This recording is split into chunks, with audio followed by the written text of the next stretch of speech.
Okay, Trustee Holland, we have about 46 guests, and we do have the entire board of trustees on. We're about 1 minute away from 6, and we have reposted the live link on our Facebook page. So at any time that you're ready to start the meeting, you can take over.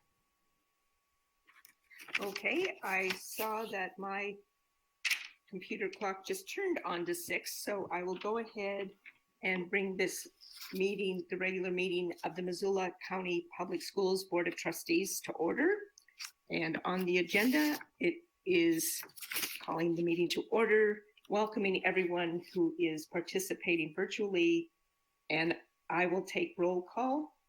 And then after that, I will look at chat for how you are voting on any action items other than the two trustees by phone, which I will need oral votes. So Trustee Decker, are you here? And Control V works really well to unmute quickly. Yes, I'm here. Thank you. I am here. Trustee Kendall? Yes, I'm here. This is Heidi. Thank you. Trustee Lorenzen? Here. Trustee McDonald? Here. Trustee Newbold? Here. Trustee Oldperson? I'm here. Trustee Smith? I'm here. Trustee Sturbis? I'm here. Trustee Bobo? Here. And Trustee Wake? Trustee Wake?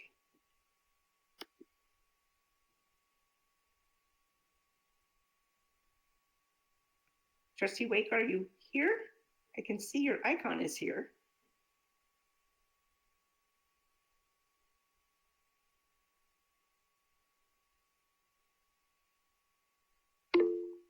Oh, she just indicated in chat that she is here. So we are ready to begin with the Pledge of Allegiance, and I believe we do have the flag. So if we can stand, and if Dr. Watson would lead us in the pledge, and I don't know that we all need to talk over him, but we would appreciate that, Dr. Watson. Thank you. I pledge allegiance to the flag of the United States of America, to the republic for which it stands, one nation, under God, indivisibly, with liberty and justice for all. Thank you. And now we are looking at number 3 on the agenda, which is to review, revise, and approve the agenda. There is one revision that just happened late this afternoon under 9A1, which was to accept the audit report. Stephanie Fries had a family emergency and she's from Anderson Zermulin. So we will move that to our next board meeting. So that will not be discussed tonight. Everyone got that change? I think I'm not seeing any no's in chat. So then we move on to, there are no minutes to approve under 4A, so we move on to 5. And so I do have a bit longer of an explanation about public comment, both on agenda items and non-agenda items. And just because we're working in this virtual communication mechanism, so bear with me for a little bit. There is going to be a regular board meeting tonight, followed by a work session. During the regular board meeting, we'll take public comment on non-agenda items at both the beginning and the end of the board meeting portion of this section. We will take public comment in the normal fashion on items that are on the agenda. That is, after there's been board discussion on an agenda item or information item, I will ask if there's any public comment on that agenda item. Following the board meeting, the board is going to move into a work session. There is no public comment during the work session. Therefore, if you have any public comment regarding the topics found in the work section part of this session, I think, please make them as public comment on non-agenda items, either at the beginning or the end of the regular board meeting. That being said, as you may have read or seen posted, the board will be holding a special board meeting this Friday, May 1st at noon. One of the two agenda items at that meeting will be for the board to vote on whether or not to return MCPS students to the school buildings. And there will be time for public comment on that agenda this Friday. And we would certainly appreciate public comment at that time on that agenda item. I also wanted to let everyone know that the trustees have access to, and we've all been reading the public comments submitted via email or in some other electronic fashion. And members of the public can continue to submit public comment, especially as to those comments relating to the agenda item that we'll be discussing on Friday. And so keep those coming in if you need to make public comment on that agenda item for Friday. And then finally, just the mechanics of how to make public comment on either agenda or non-agenda items. Since we are holding this meeting virtually, but still taking minutes, if you make public comment, would you state your first and last name? And if either has an unusual spelling, please provide that spelling. And if you represent an organization, please identify that organization. We also ask that you keep any public comment to 3 minutes or less. And one of the staff will be helping me keep that time so as to ensure the comments comply with that request. And then finally, as to how to be acknowledged if you want to make public comment, if you're connected to the meeting and can type into the chat box, if you chat comment, please do so. I'm going to be keeping track of the chat box. And so we would, once I see you want comment, I will indicate by name or by phone number that person. And then if you want to make public comment and by unmuting your phone, a staff person is going to keep track of the unmuting of the phones, since I can't do both phones and chat. And she will let me know that someone whose name or phone number wants to make public comment because that phone has been unmuted. And then finally, I think if you're calling in, then if you unmute your phone, we would be able to see that our staff member would be able to see that, so that we would then identify you by the last 2 digits of your phone number to make public comment. Is that adequate, Hatton, to explain how it's going to work? Okay. Yes, it is. Thank you, Marcia. And for those that have joined on the phone, we have about 6 of you. I'll repeat this again, but if you do get to the point where you want to unmute, you would dial *6 on your phone keypad. You don't need to do that right now because we'll wait for those that are in the Google meeting to make their comments, and then we'll go through a round of acknowledging those on the phone. Okay, with that being said, I'm going to check in chat and see if there's anyone who wants to make public comment on a non-agenda item.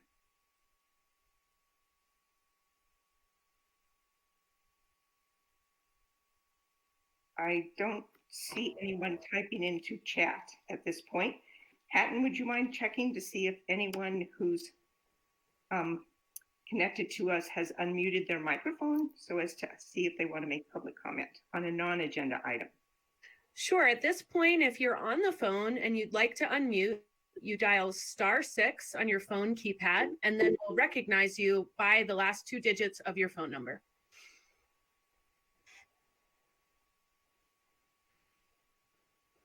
Okay, seeing none. And there was a question that came in. People wanted to know what time the meeting was on Friday, and I thought I had said it is beginning at noon, but if I overlooked stating that it is at noon on Friday under this same platform. So seeing no public comment on non-agenda items at this time, and as I indicated, there will be a spot for public comment at the end of the board meeting section.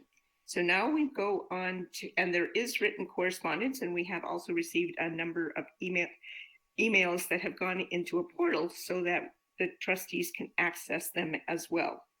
So we move on to 6A, which is the Health Insurance Trust Fund Report. It's found on page 4.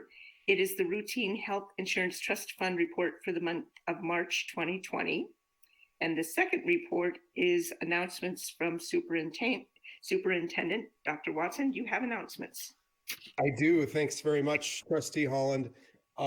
Just a couple of things that I wanted to share with the board. First of all, just really appreciate all the folks that are participating virtually this evening. Thanks for tuning into our board meeting. Appreciate your participation. I also wanted to say thank you to Chair Holland. This moving to a virtual format is never easy, and we worked out through some of the kinks, and I think Chair Holland has just done an excellent job sort of shepherding us through this process. So thank you to Marcia for chairing these meetings in a virtual format, which is not easy.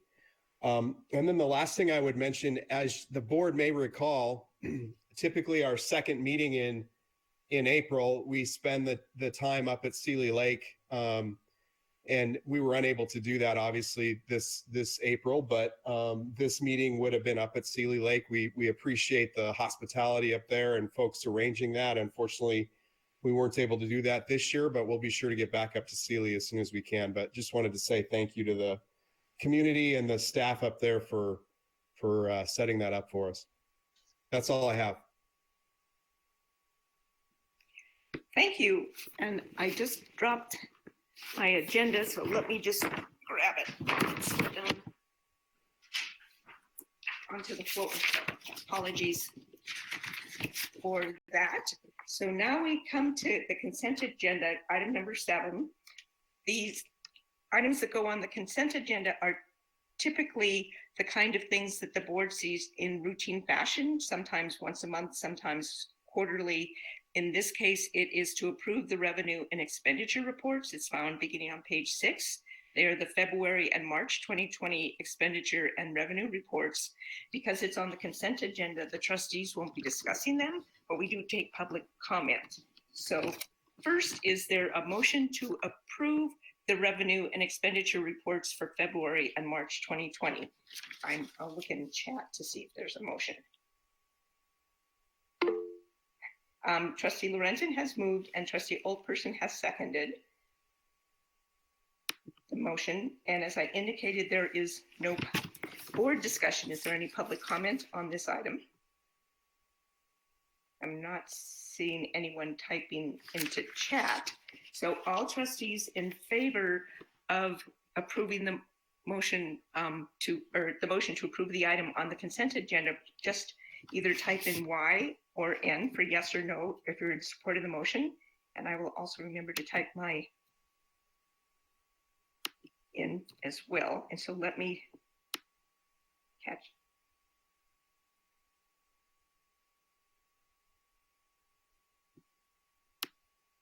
I see 9 people have voted. So I'm just trying to see who.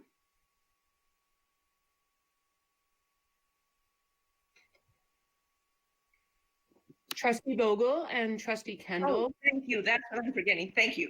That's why there's only 9. Trustee Vogel, how do you vote on the motion? Thank you so much, Hatton.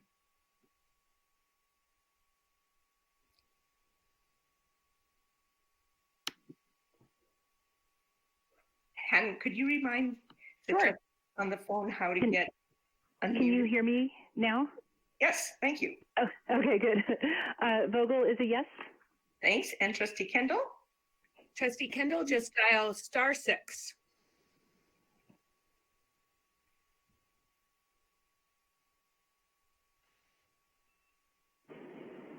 Yes. Thank you. And so we'll move on to, apologies. We'll move on to 8, old business, personnel negotiations and policy. It is to approve on first reading the board policy 3417, communicable diseases. As the trustees will recall, we did see this, this board policy presented, but we had questions and therefore sent it back to administration to work with board counsel and Linda Simon to come up with some additional clarifying language. So Dr. Watson, I think you'd be introducing Linda Simon, and I'll let everyone know that Megan Morris is also on this call or in this virtual meeting. Thank you, Chair Holland. As the trustees will remember, we had this policy before you. I believe it was maybe the second meeting of February. Trustees had a lot of questions about it. It was a recommended policy from the Montana School Boards Association, and Linda went went back and worked a little bit with our own legal counsel to refine the policy. What you'll see on page 18 of the agenda is the original policy and some of the suggestions we made as far as changes go. And then on page 17 is the policy we're recommending for posting. There is one correction that I want to point out. If you look on page 17, there's a strike through in the 4th paragraph, advice of public health officials. There's a strike through of health. And either Linda or Megan can clarify. I believe that was meant to be removed, but they can clarify that. But Linda Simon, our head district nurse, and Megan Morris is on the phone as well from our legal counsel. So Linda, is there anything else you would add, or Megan? I think this will be much clearer, and I'm going to turn it over to Megan to explain changes that are there, but I do think it will be clear and take care of some of the issues that were brought up previously. Thank you, Linda and Dr. Watson. Linda and I took a look at the policy after your last board meeting, and I understood that there were several questions. One of the questions was relating to a note in the draft policy about the meaning of communicable disease. I'm recommending that you actually eliminate that language. For one, that's not a typical format of any policy, is to put a note in there. And it's not actually typical to, we don't usually define terms, we usually just cite the law. I am concerned because the definition cited in the law, that 37.114.203 ARM, actually doesn't exclude the regular flu from its definition. So the note isn't even really accurate as far as how it cites the law. So I would recommend getting rid of that.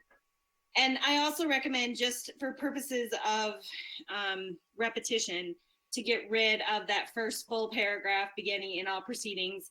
I believed it was covered elsewhere, and the only part that was not was added actually to the second paragraph, the part about "or has suppressed immunity." That was the only piece of that first full paragraph that I found was not covered already in the policy.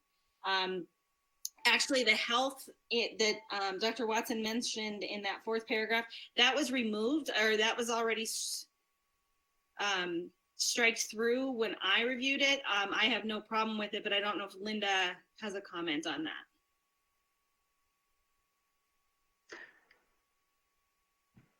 I guess I was thinking that was your strike through. Yeah, I was thinking that was your strike through, so I may be confused about that. I don't remember it being stricken that on the first reading. The only other thing I'd add is a lot of the language in the last 3 paragraphs are actually mostly covered in your student records policy as far as what information can be shared. Certainly the language can stay in there, but it's not required by any means. And that's why I added the reference to your board policy 3600 on student records. I think I'm comfortable with the cross-referencing and keeping the language in. I don't know if anyone else has any thoughts about that. And your thinking, both Linda and Megan, is to delete the word health. I have no recommendation because it's already taken in there. And so I just believed, because in the version that they sent me from your last meeting, it had health already stricken through. I have no objection to adding it. And I'm wondering if maybe because it's beyond public health officials, certainly right now we're in a situation where the guidance that we've been operating under is not by a health official, it's by the governor. So I can see the need to expand it beyond public health officials, but you know, the future obviously is unknown, and maybe it will go back to public health officials. So I certainly would leave that up to the trustees to determine. Okay, I think striking it at this point, just because there are different levels of directives that are coming in. So are the trustees okay with striking the word health at this point? And let me just get into chat so I can see. It looks like the answer is yes. And so therefore, let me get back to the part of the agenda. Are there any questions for either Megan or Linda or Dr. Watson? Marcia, Trustee Newbold has a question. Okay, thanks. I didn't see, it's not, oh, thank you. It was higher up than I was looking. Trustee Newbold? Thanks, I jumped the gun. I just had a question about that first now full paragraph. It references public health and medical communities in assessing the risk. So I just didn't know if there was a distinction between public health officials and public health and medical communities up above. If we wanted to be consistent, or if there was a reason that maybe it was worded that way. Trustee Newbold, we can't really hear you. Yeah. Your microphone isn't working very effectively, so I don't think we could hear your question or comment.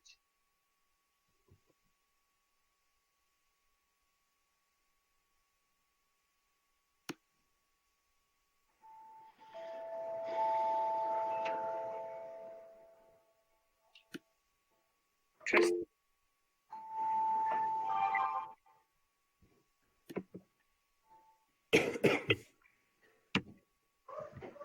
I think I heard most of it. I think what she was asking in that first paragraph, Marcia, is that we refer to public health and medical communities in that first paragraph. Do we need to be consistent and just say public officials, or are we okay using public health in that first paragraph?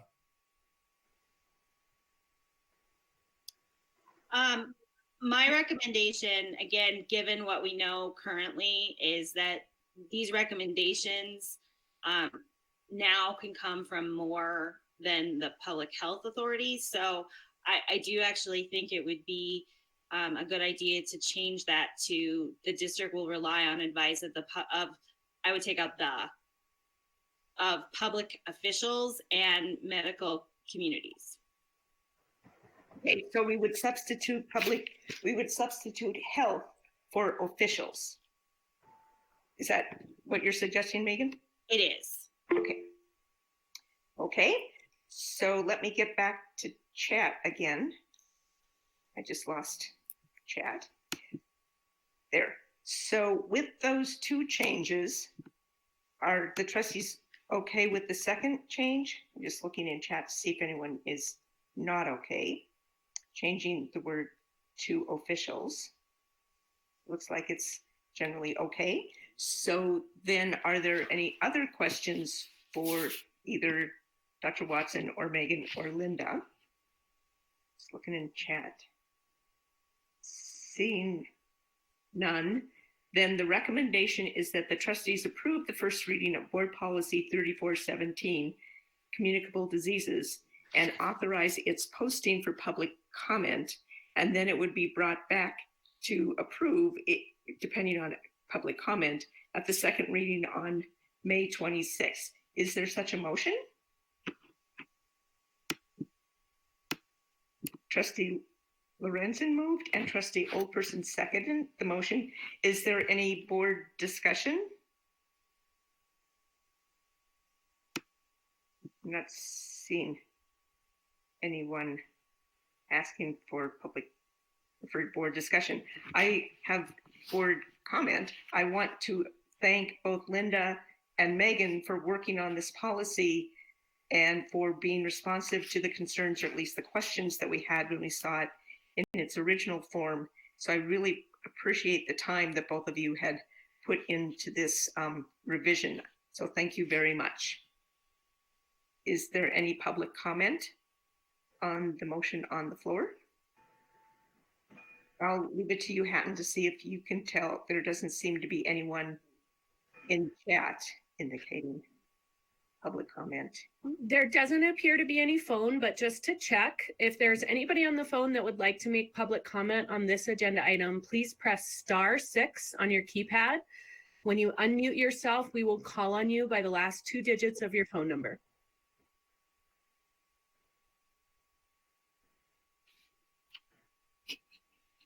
Is there any indication of anyone unmuting, Hatton? No, there is not. Okay, So all those in favor of the motion that's before us, please indicate by typing in Y for yes or N for no. Vogel is a yes. Thank you, Trustee Vogel. Trustee Kendall?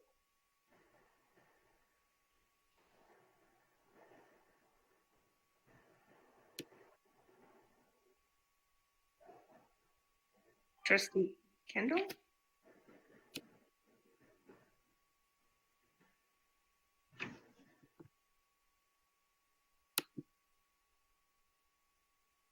Trustee Kendall, can you hear us?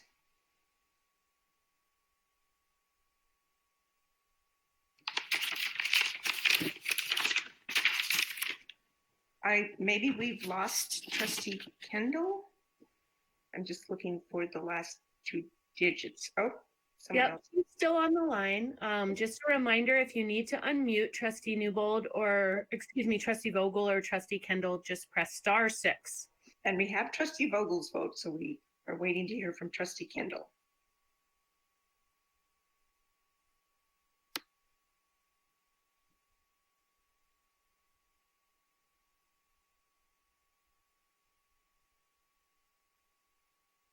Hatton, do you have any way to override?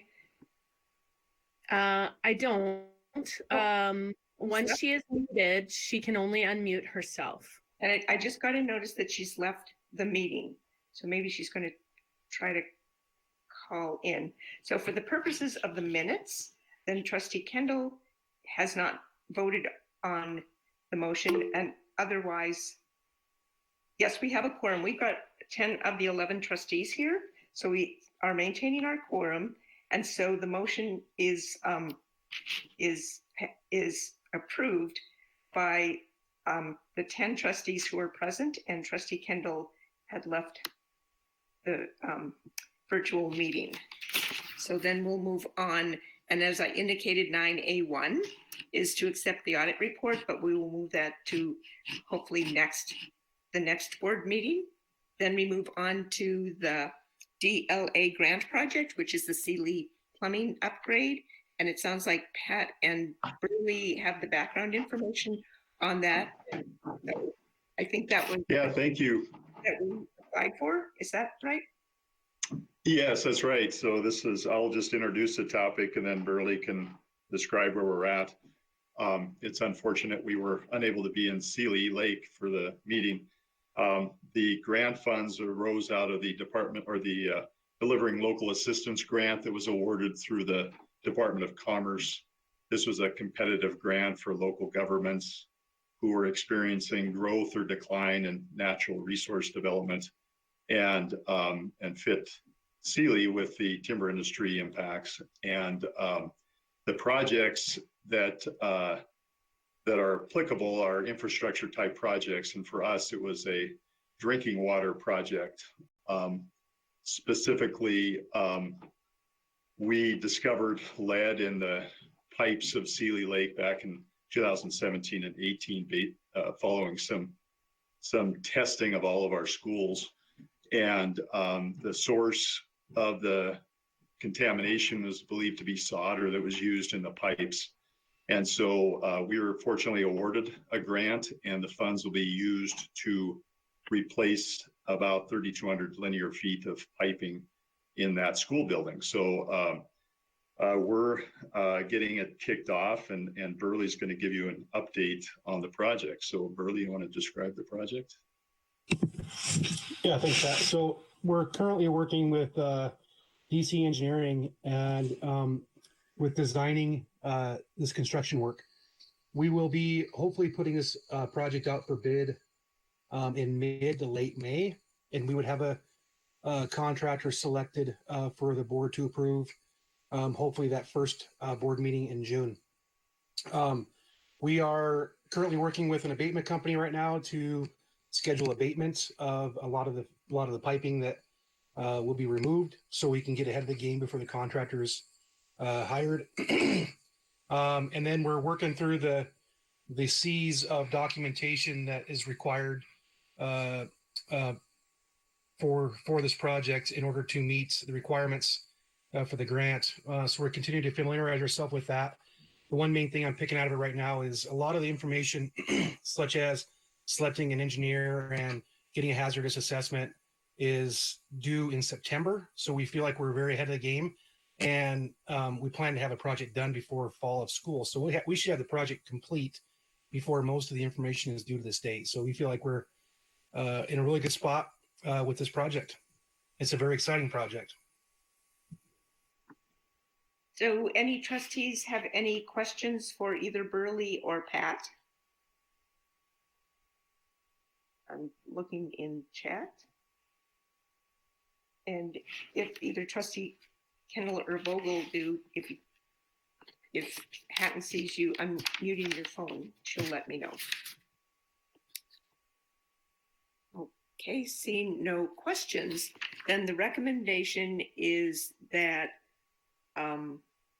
I guess it's information only, so there is no motion to consider, but we would take public comment on this information only item. And again, Marcia, I'm just going to interrupt one moment. I apologize, Trustee Holland. It looks like Trustee Kendall has unmuted her phone. okay, Trustee Kendall, do you have a question? No, I don't. Sorry. Okay. So it is unfortunate that we didn't get to hold this meeting in Seeley like we had planned. And, and I want to thank Hatton Burley for for applying for these funds. I really appreciate that you saw that they might be available and that they were applicable to Seeley Swan. So thank you both for doing so. And it looks like Trustee Kendall has left the meeting again. At least that's what my computer just told me. So thank you. Any other trustee comments? Any public comment, even though this was information only? I think I'd asked, but I'll just double check. Seeing none, then we come to updates. So the first is the bond expenditure update that is found on page 19. Pat, do you want to walk us through what's in that report? You bet. Thank you. As reported in the past, we're winding down on our bond projects that relate back to the bond issue from 2005, the voted election, and then the first issue in 2016. You'll see the report on page 19. Just had a couple of things to point out. First, under the description at the top of each category for elementary and high school, it's described as under the school, it's described as district, so high school district or elementary district. And I think that I had erroneously reported some information about where the construction manager costs were located in a prior conversation with the board, and just wanted to be clear that under soft costs, under that district row, that line item, that's where you'll see the costs associated with our construction representatives. It's not entirely related to construction representation work, but that's the bulk of those costs under that category. So I want to make sure that was clear.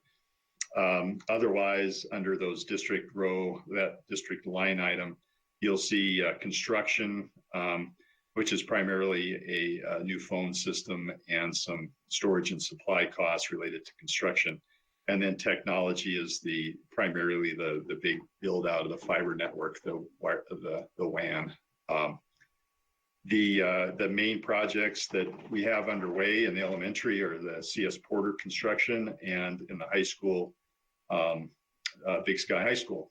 And so at this point, if you look at the total expenditures, we are exceeding the original par value of the bond issue, which is not to be alarmed by. We have a bond premium that Burley and his team are expending in support of bond-related projects. And so we're still targeting the end of the summer to be virtually wound up with these projects. And it's been a pretty amazing effort to date. In actually this month, we are planning to have Holting here to make a overall presentation, but have moved their presentation to May, and they'll provide a pretty extensive upgrade on the projects that were completed on all the schools, and should be interesting for the board, including new board members. So that's my report. Thanks. Any questions for Pat on this report? I'll check in chat, and if Hatton, you can check on unmuted phones. Oh, Trustee Sturvis has a question, and Trustee Smith has a question. Trustee Sturvis? I was just curious, is something going on now with the kids in the school? Yeah, construction is still going on in the schools. I think that's what the question was, and it is, yes. Thank you. And Trustee Smith, you had a question?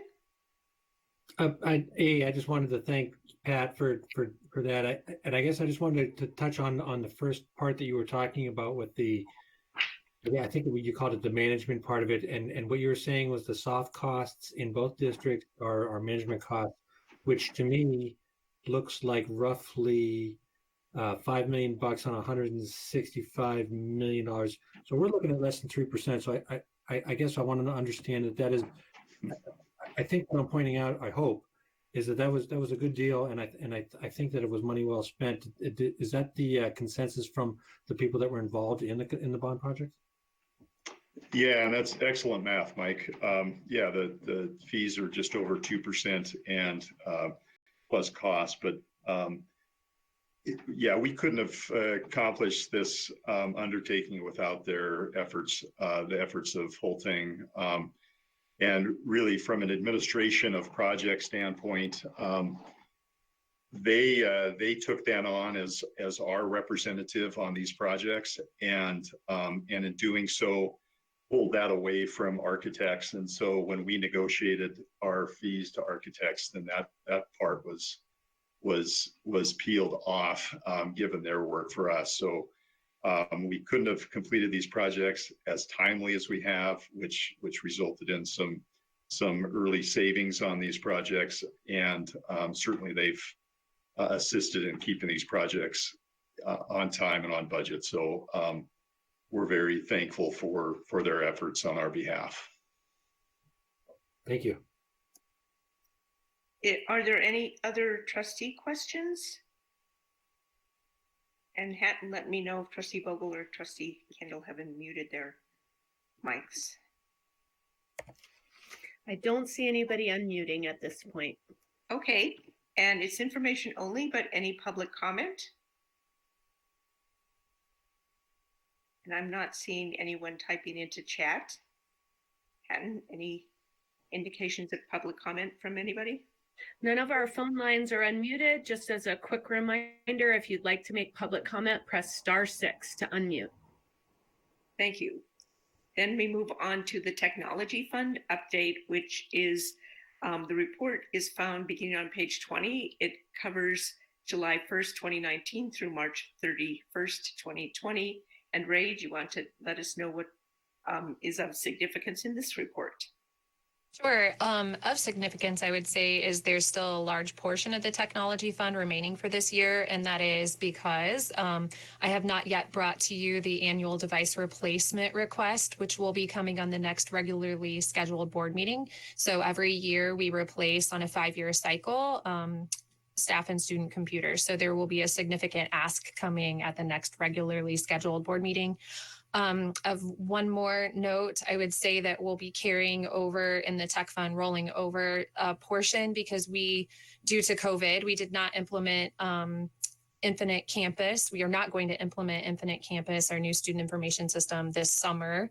And just due to a myriad of issues related to the pandemic. So we will be implementing summer of 2021. So we'll carry that money forward as well. So you will see a large chunk moving forward. And I saw Trustee Smith has a question. Right. Question, yes. Thank you, Ray. Appreciate that. I did notice in the update from all of this distance learning and stuff that we're going through that there was a lot of discussion about equipment that was given out. Is this affected this year's budget? Are we going to adjust next year's budget? I guess I'm just my question is, how are we going to look at this moving forward? Did we have a good foundation for this? I know that there were some people that weren't able to get it, but it sounds like we got a lot of equipment out and did pretty well. So can you give us a little bit of update of that? And is that you know? Definitely. So I'm going to get my cheat sheet here. We were able to hand out 1,465 devices. Some of those were our devices that we pulled from staff and student rotation last year. So they were year 6 devices. And then we started to dip into our Chromebook carts at all of our schools. So we took about 900 Chromebooks from our schools and we're lending them out to students. We will expect to get those back.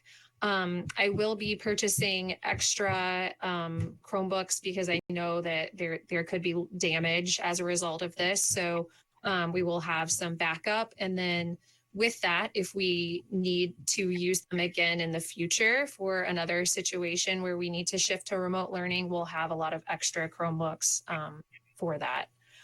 Those will be pushed out to schools. We won't keep them in the business building in the tech department. We'll make sure that they're in use in school. But I do want to say that I plan on purchasing about 20% of what we've already given out, just in case we have lost or damaged materials. That's awesome, and I really appreciate the effort that it took to get all those out, and thank you for heading that up. Thanks for doing that. No problem. I have a great team. They really worked hard and they moved out a lot of devices in a very short amount of time. I'm super proud of all of them. I just want to acknowledge that Trustee Decker said 1,465. Wow. In the comments. Yes, and we too are very proud of you and your staff. So thank you for doing that. Any other trustee questions? I'll look in the chat, and Hatton, if you can look on the phone line trustees. Seeing none. No one has unmuted. Okay, and it's an information only, but any public comment? I'm not seeing any. So with that, we'll move on to the transportation fund update. So Burley, you're going to be talking on this in the next subject. So take it away. Yeah, thanks. So on page 22 has the transportation report, quarterly report. To date, if you look at the bottom there, we are 56% to date on elementary and 65% on to date on secondary. That's a little bit lower than we're typically used to this time of year based off of this COVID-19, and the transportation has not been occurring. We are currently working with beach transportation on what we can do to do for payments to ensure that we keep people employed at beach. We're putting that plan together.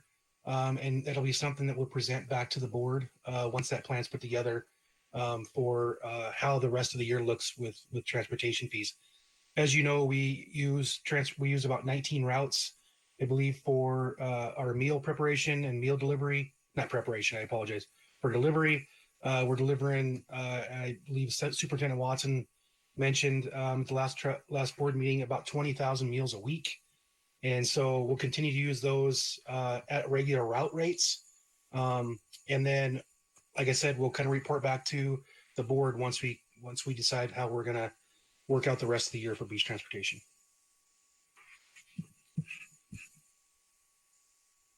Any questions for Burley? I'll check chat. Seeing none. Any indication from the trustees on the phone? No one has unmuted. Thanks. So I will just say thank you for all your work you're doing. We recognize that each is a critical partner with the school district, and the fact that school bus drivers are a specific commodity that we don't want to lose. So thank you for working on this plan, and we'll look forward to seeing it when it comes back before the board. So thanks, Burley. And then we move on to the Building Reserve Fund. Yeah, thanks. So this is on page 24 for the high school. I'm sorry, did I do that wrong? Page 23 for the elementary building reserve. We had a quarter of $19,180, which leaves us a balance of just over $18,000 in the elementary reserve. Seems like we haven't talked about this for quite a while, but this is a reserve that expired in 2016 that we've continued to really micromanage very tightly so we can make it last as long as we could. Of course, the bond has helped incredibly with the ability to some of the older things that we've had continued routine issues with. So it's been able to help out and offset some of those costs. I could answer any questions on that list if anybody has any, what to explain a little bit more detail if you'd like.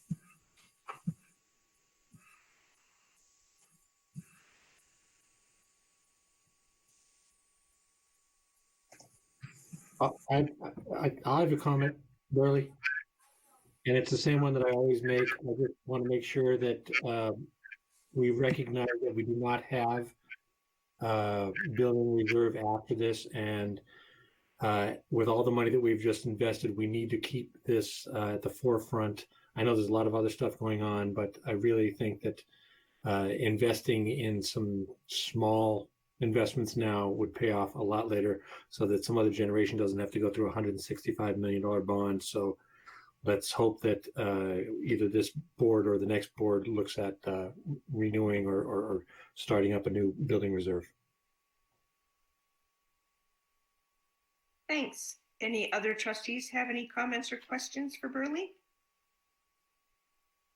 I'm not seeing any, and I'm not hearing from Hatton. So we'll move on to personnel negotiations and policy. And B1 is to approve first reading of board policy 1120, annual organization meeting of the Board of Trustees. And thank you, Pat, for noticing that we needed to clean up this board policy. So if you want to just let us know the recommendations that you're making, they're fairly self-evident, but if you don't mind just letting us know what we're going to be changing. You bet. Thank you. So on page 26, you'll see the strikeout version of the policy. And the main change was the to be consistent, compliant with state statute, and that's going from a 15 to 25-day period after the election for holding the organizational meeting. As Chair Holland mentioned, the other changes are consistent with the policy proposed or recommended by the Montana School Boards Association, and I think it is basically are more cosmetic, but also works better. And so specifically, if you look at the reference to a one-year term rather than until the next organizational meeting, that language is more consistent with statute. So as trustees serve their term, they serve until the next organizational meeting. So it's also consistent. And then the strikeout at the bottom, I don't know that we have bylaws per se, and the policies referencing that they continue year to year and until changed. To a certain degree, that's addressed in policy 1310, which talks about policies as being under the purview of the board and subject to annual review by the board. And so we've already talked to about policies that have a term date, these emergency policies. So striking that was consistent with the MTSBA, but also I think a good move here. So mostly just a bit of a cleanup of the policy. Thanks. Any questions for Pat? or comments? Yes, I appreciate you striking that last sentence. It seems like it's in the wrong place at the wrong time, and it just is more distracting, informative. Exactly. Anyone else looking in chat? Seeing none, and Hatton isn't indicating that the else is unmuting.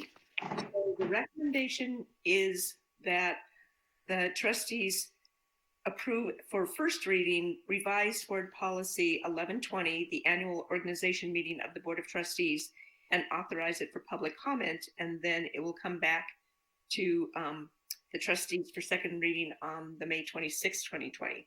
And it has been moved by trustee Decker and seconded by trustee Oldperson. And someone is presenting something, and I'm not sure what it is about. Who's Nick Furlong? I'll take care of that. I'll turn off that ability. Thanks.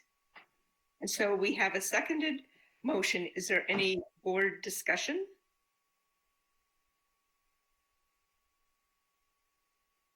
I'm looking in chat. Sharon, it looks like Sharon or trustee Sturbis has a comment. Trustee Sturbis? I just wanted to comment that it says approved for first reading on April 14th. Should that be April 28th instead?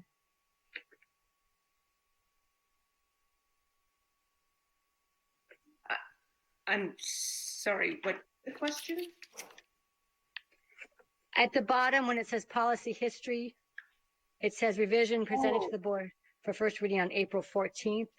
Should that be April 28th instead? Yes, thank you. I was looking at the recommendation, so we can make that modification.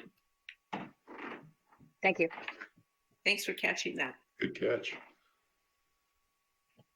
Any other board discussion? Seeing none and not hearing from Hatton. Any public comment? Seeing none in chat, and Hatton's not indicating that someone who's listening has unmuted. So all trustees in favor of the motion to approve first reading of revised board policy 1120, please indicate in chat by typing in Y or yes, and anyone opposed type in no, and if anyone's taking a different position, please indicate what that might be. And then trustee Vogel? Hi, Vogel is a yes. And trustee Kendall?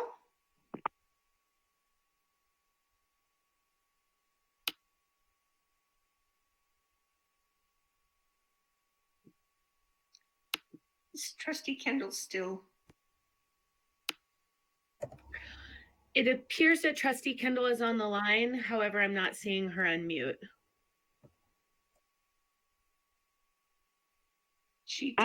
Kendall votes yes. Great, thank you. So it is unanimous as to all trustees. And then we move on to approve the first reading of Board Policy 2002, COVID-19 Academic Variance Policy.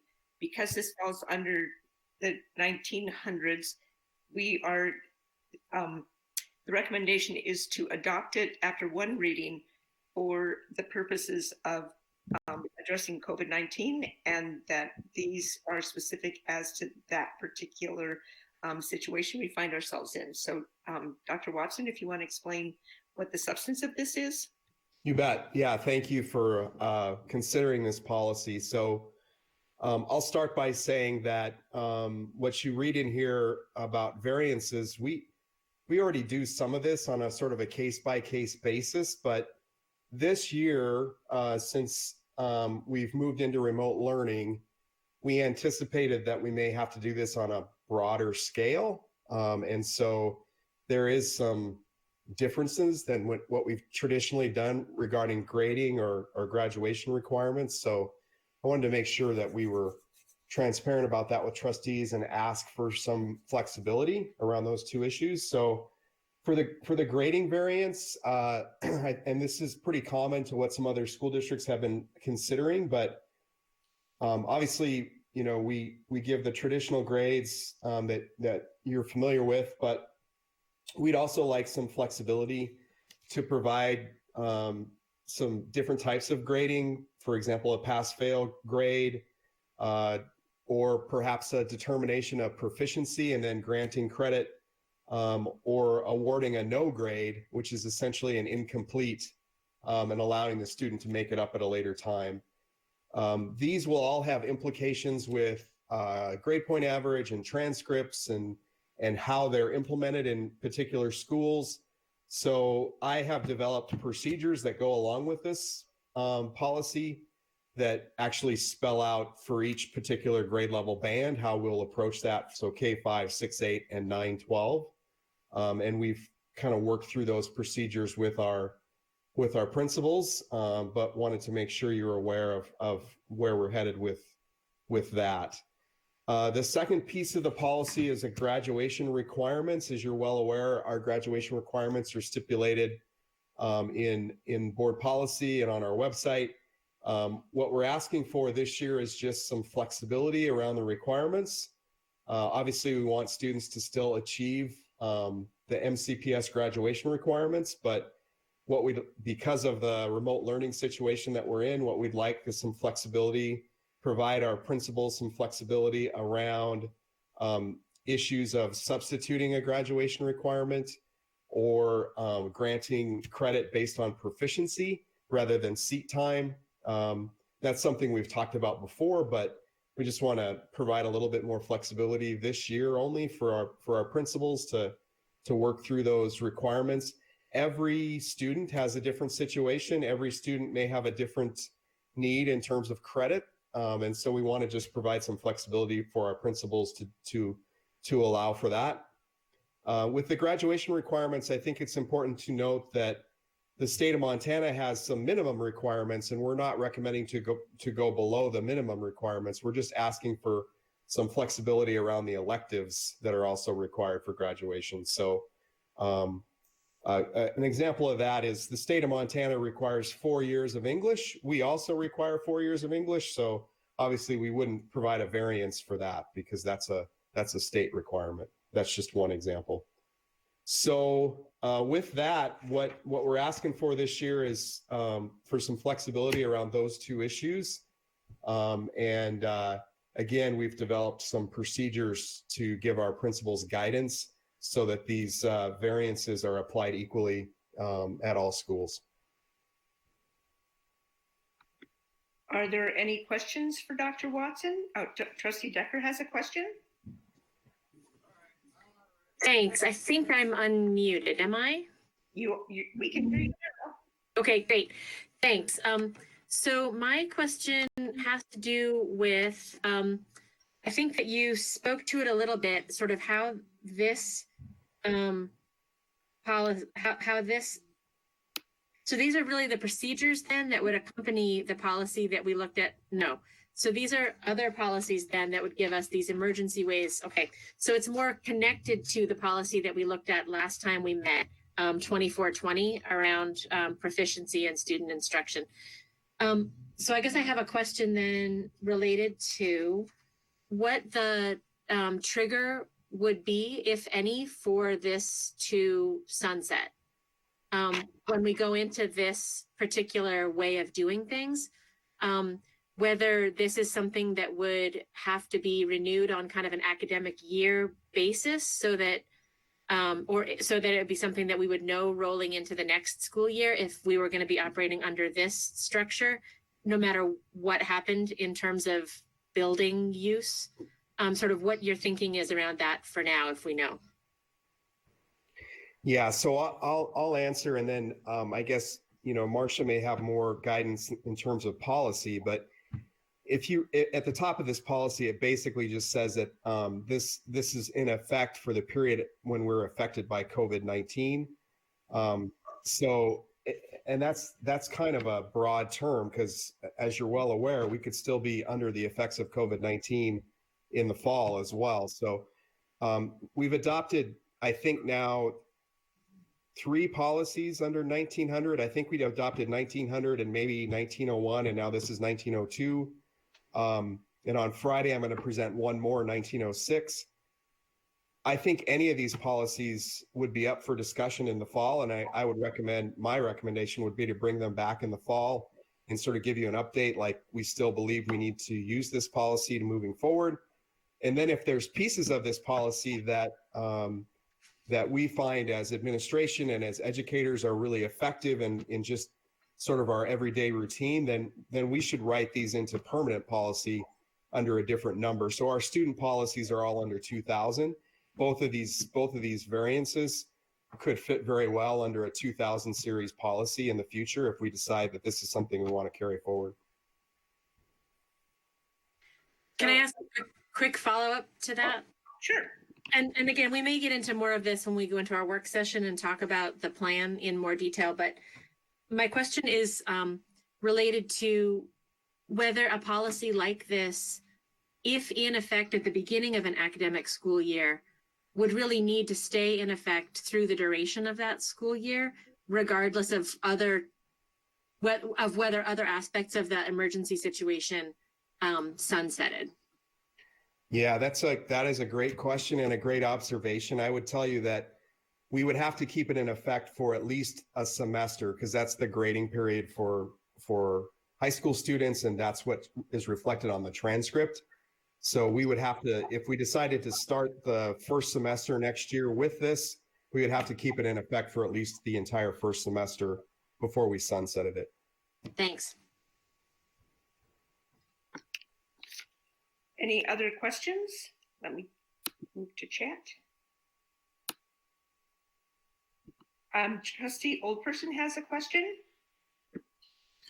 Thank you, Chair Holland. Dr. Watson, what are the other AA schools? Are they adopting similar policies? Yeah, so we've chatted about that with the other AA superintendents. I think they're all over the map. I think all of us have considered pass-fail in some situations. For example, giving a pass instead of a B or a C, so it wouldn't necessarily impact the GPA. So one of the things that most all AAs work off of is if you have a pass instead of a B or a C, it wouldn't affect your GPA. It doesn't get averaged into the GPA. So that's just one example of some flexibility around this unique situation.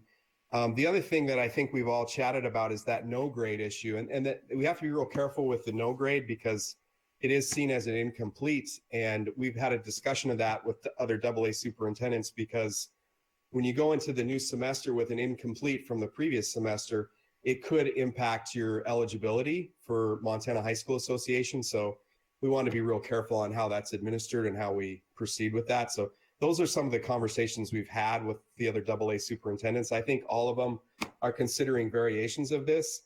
Some districts, I think it was Great Falls Public School already had a variance policy that they've been working with for quite a few years. So they already felt like they were covered under their variance policy.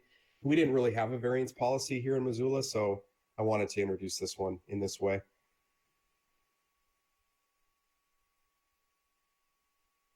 Any other questions from trustees? And Hatton, you'll let me know if Trustee Vogel or Trustee Kendall are indicating questions. I will. At this point, nobody has unmuted. Okay. And so I do have a question, Dr. Watson. So what you're saying is right now, this is COVID-19 specifically related, and that it doesn't appear that we will have significant changes concerning that situation by the end of the semester, and that the administration would bring this back before school starts if for some reason there's a reason to consider to keeping all the COVID-3 and eventually maybe 4 COVID-19 related board policies going into effect for the 2020-2021 year. Is that correct? Yes, that's correct. Any other questions? Seeing none, then the recommendation is that the trustees adopt board policy 1902, COVID-19 academic variance policy after one reading, which is the reading tonight, for the purposes of establishing grading rubric for remote learning. And let me just get down into chat.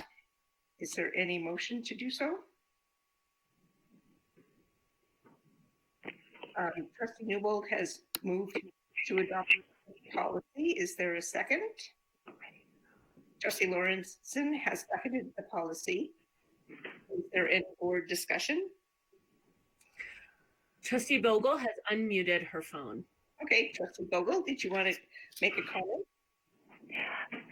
No, everyone else has pretty much asked what I did, or what I was thinking, except that it looks as if, and just correct me if I have a misunderstanding, that this policy is in effect just for the COVID-19 emergency measure.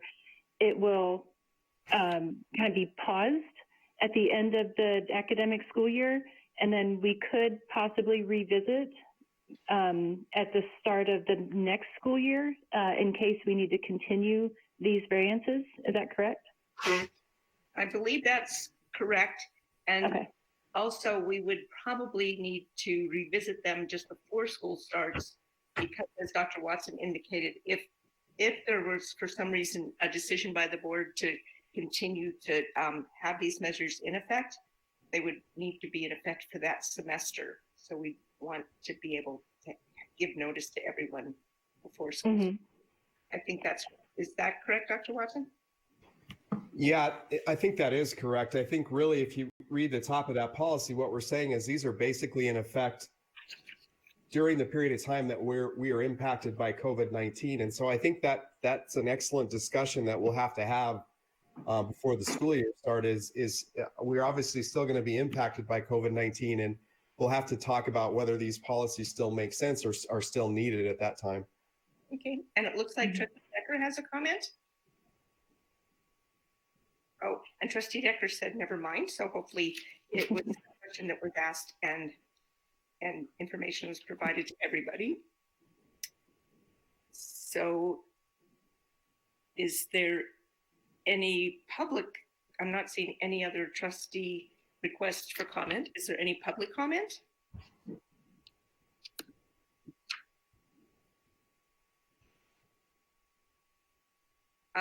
Marissa McClintock has a question, or it's not a question, but a public comment.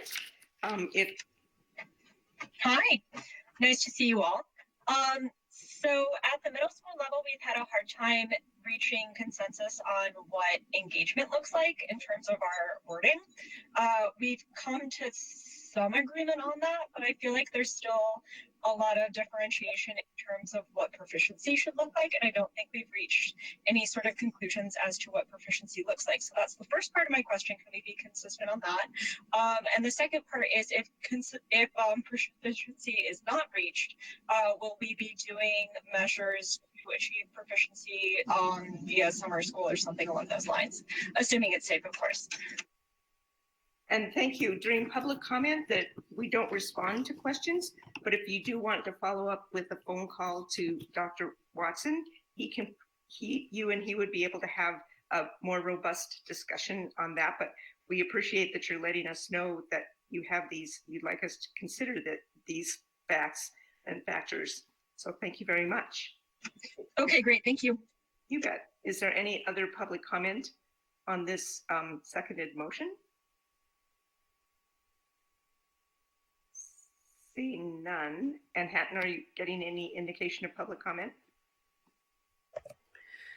At this point, no one on the phone has unmuted, but as another reminder, you need to press *6 on your keypad if you'd like to be recognized for public comment from the phone.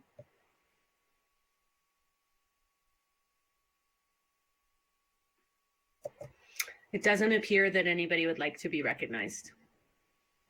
Okay, so all trustees in favor of adopting board policy 1902 after one reading, please indicate by typing in yes or Y. And if you're opposed, type in N or no. And if you're taking a different position, please type in what that position might be. Thank you.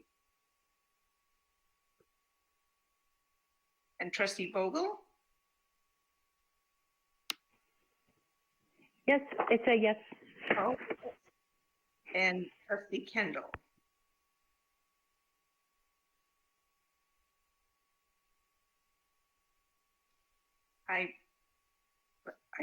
Since I'm in chat, Hatton, I can't see if Trustee Kendall is still in the meeting.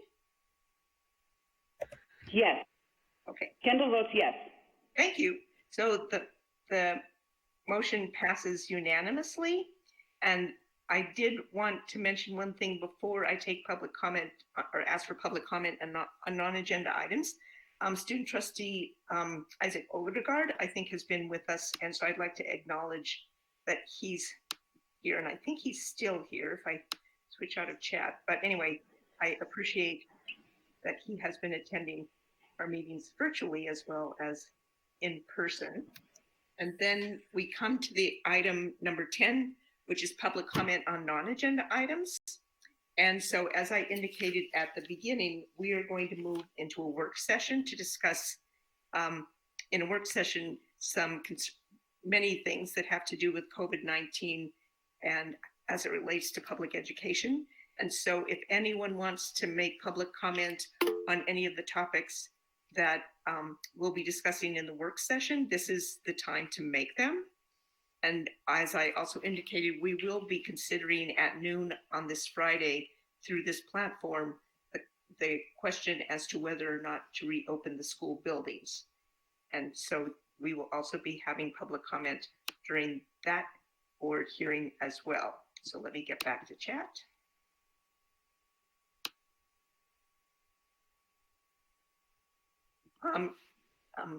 Casey Blue, I think, has a comment. And I can go first, but Michael Smith was actually in front of me. Okay, I didn't know that he wanted to make a public comment, but I see that he does. Okay. Go ahead, Casey. Okay, I can go. I can always, let you go first too. I just wanted to say, thanks for coming to this awesome forum. I know we have a lot of good company here, and it might be because the chairs are far more comfortable. Just an observation there. But in my months of watching you guys, I've noticed that you always are willing to have tough conversations and bring up tough questions. I appreciate that about you. You have the interest of our students and staff at heart in your discussions and your decisions. I know you got a flood of emails. I think that we all did. An avalanche, I think I heard them referred to as well.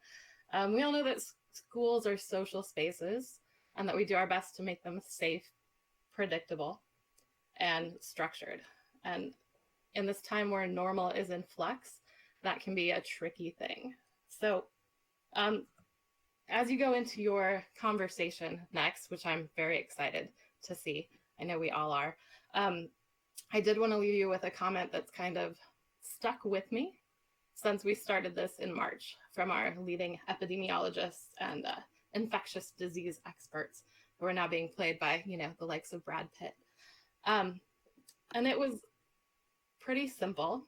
It says that when we put the right measures in place and make the right decisions, we actually run the risk of being accused of overreacting. And that's because when we do the right things, nothing happens. And that's the point, making sure that we're safe. So thank you. I look forward to your conversation. And yeah. Thank you. And Trustee Smith apparently wants to take off his trustee hat and make comment as a member of the public. So, Mr. Smith. Thank you.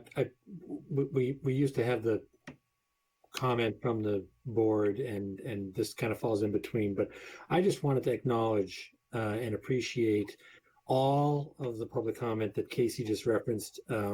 Yes, it is an avalanche, but what it means is that this is an engaged community, and we really appreciate the input. We do take it into consideration, and I'll admit, it is hard to read it all. I'm working on it. I swear I'm working on it. We're trying to get through it all, and as we all are. But I did want to thank not just the people that have written emails and called me personally and sent letters, but also the staff, the staff that have done amazing things to get to this point, to keep us as close as we are to normal, which is unfortunately a little bit further away than we would all like it to be.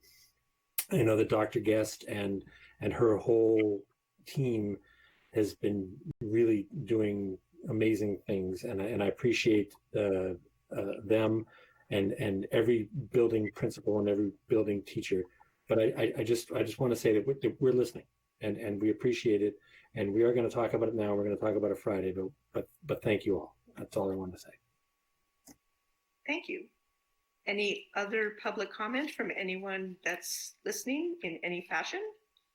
And Hatton, you'll let me know if you see anyone on your end. It looks like Aaron Fortner has a comment. If you can go ahead and make your public comment, and if you can state your first and last name for the record and spell your first name, just so we know it's Aaron instead of Erin. Go ahead and make comment. Gotcha. Yeah, Aaron Fortner, Aaron Fortner. Yes, I'd just like to reiterate many of the points that have been made by several teachers, staff, parents, classified in the district. The concern of not being able to possibly logistically maintain some sort of structure in this in a normal school day, given the governor's guidelines.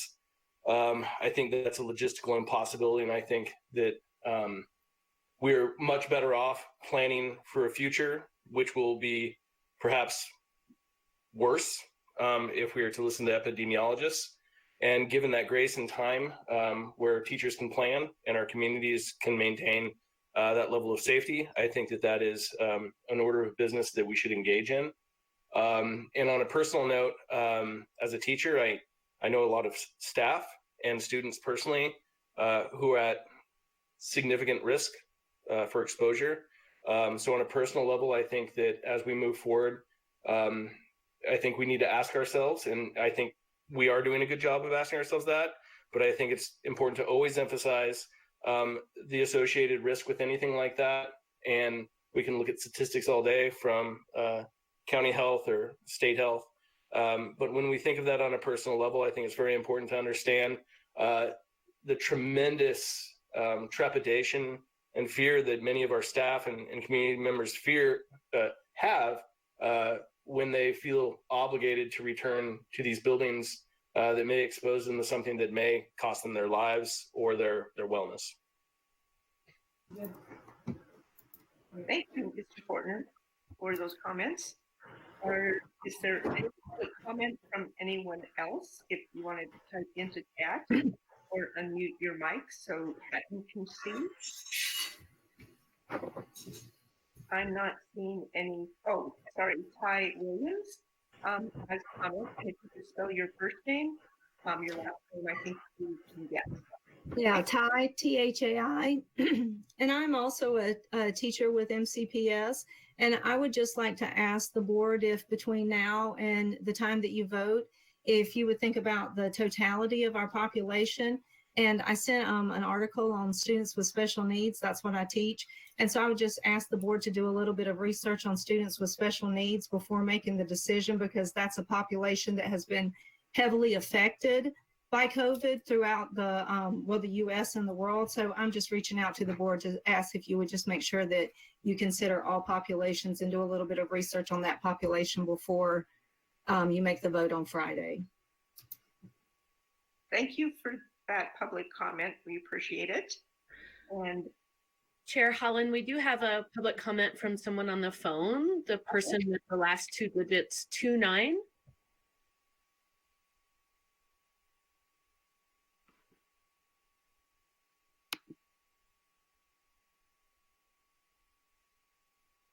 Person with the last two digits of 29, it looks like you're unmuted.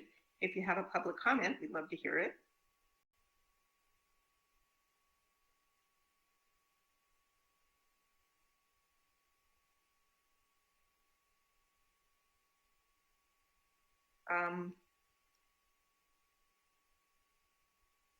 I'm not sure. There's no response so far. Is there any additional public comment that you'd like to make? Oh, went back to muted, so I'm thinking, and now back to unmuted. Would you like to make a public comment? The person with the phone number who ends in 29.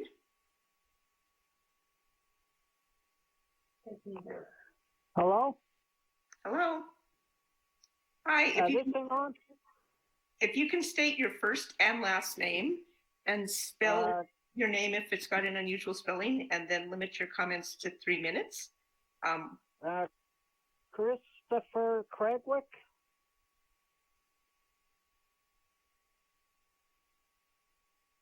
It's hard to hear what you just said.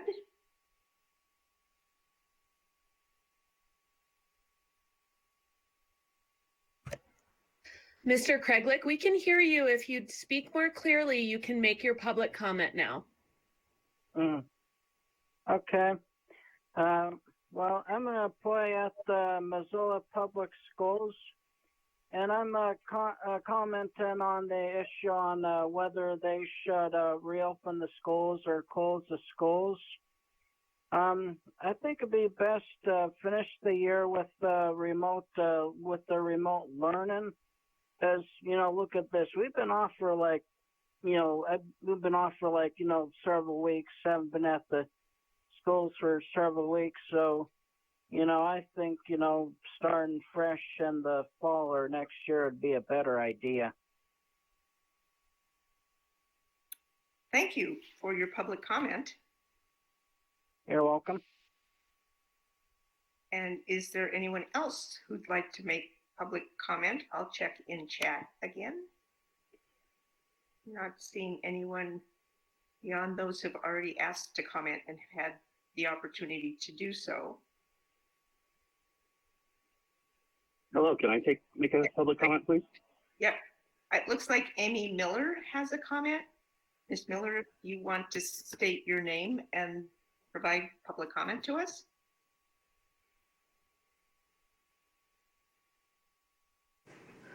Hello, this is Amy Miller.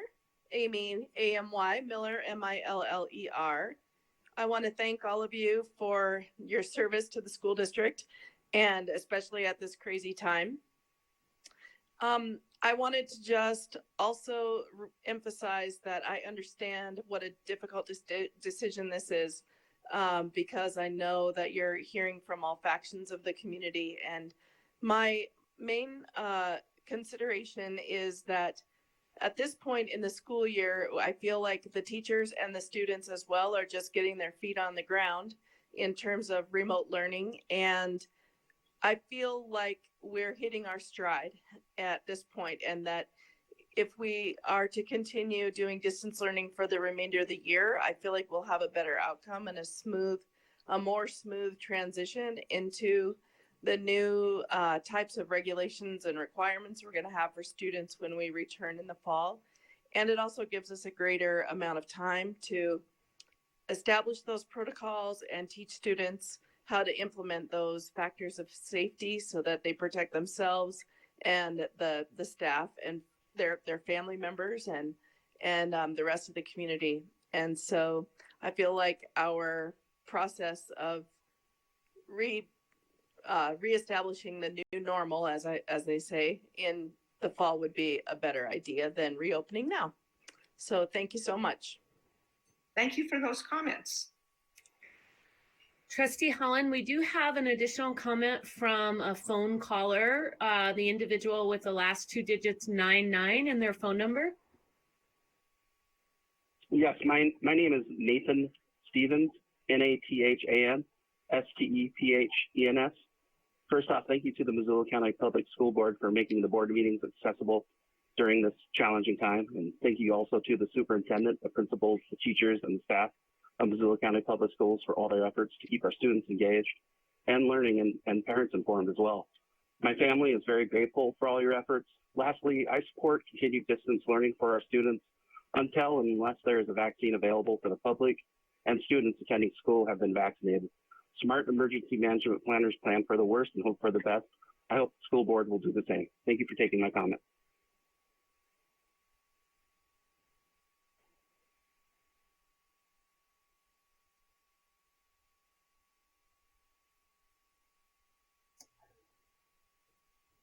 Thank you. Are there any additional phone callers who would like to make a public comment? If so, please press *6 to unmute yourself.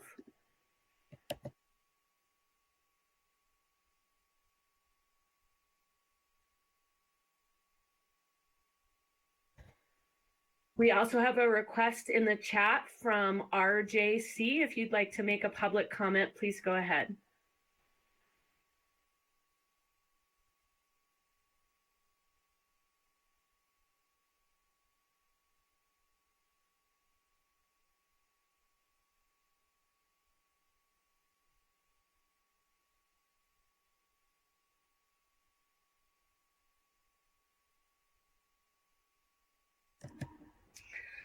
Okay.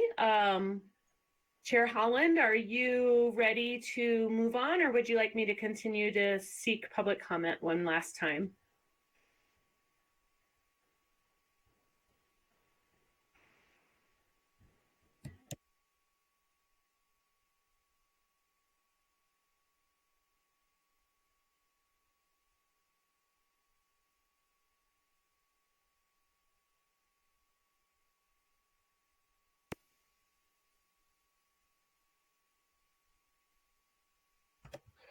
Okay, it appears that RJC indicated that there was some trouble with the microphone, so that individual plans to type comments into the chat. Yes, that is possible. However, we need you to do that now so that the meeting can then move on to the next item. Yes, that would be possible. Yes, please go ahead and type in your comments and we will all be able to see them in chat.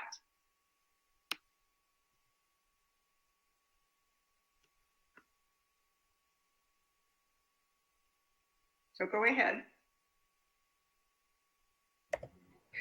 And RJC, if you could please spell out your name in your comment as well, so we can reference that in the minutes, that would be really helpful. Thank you.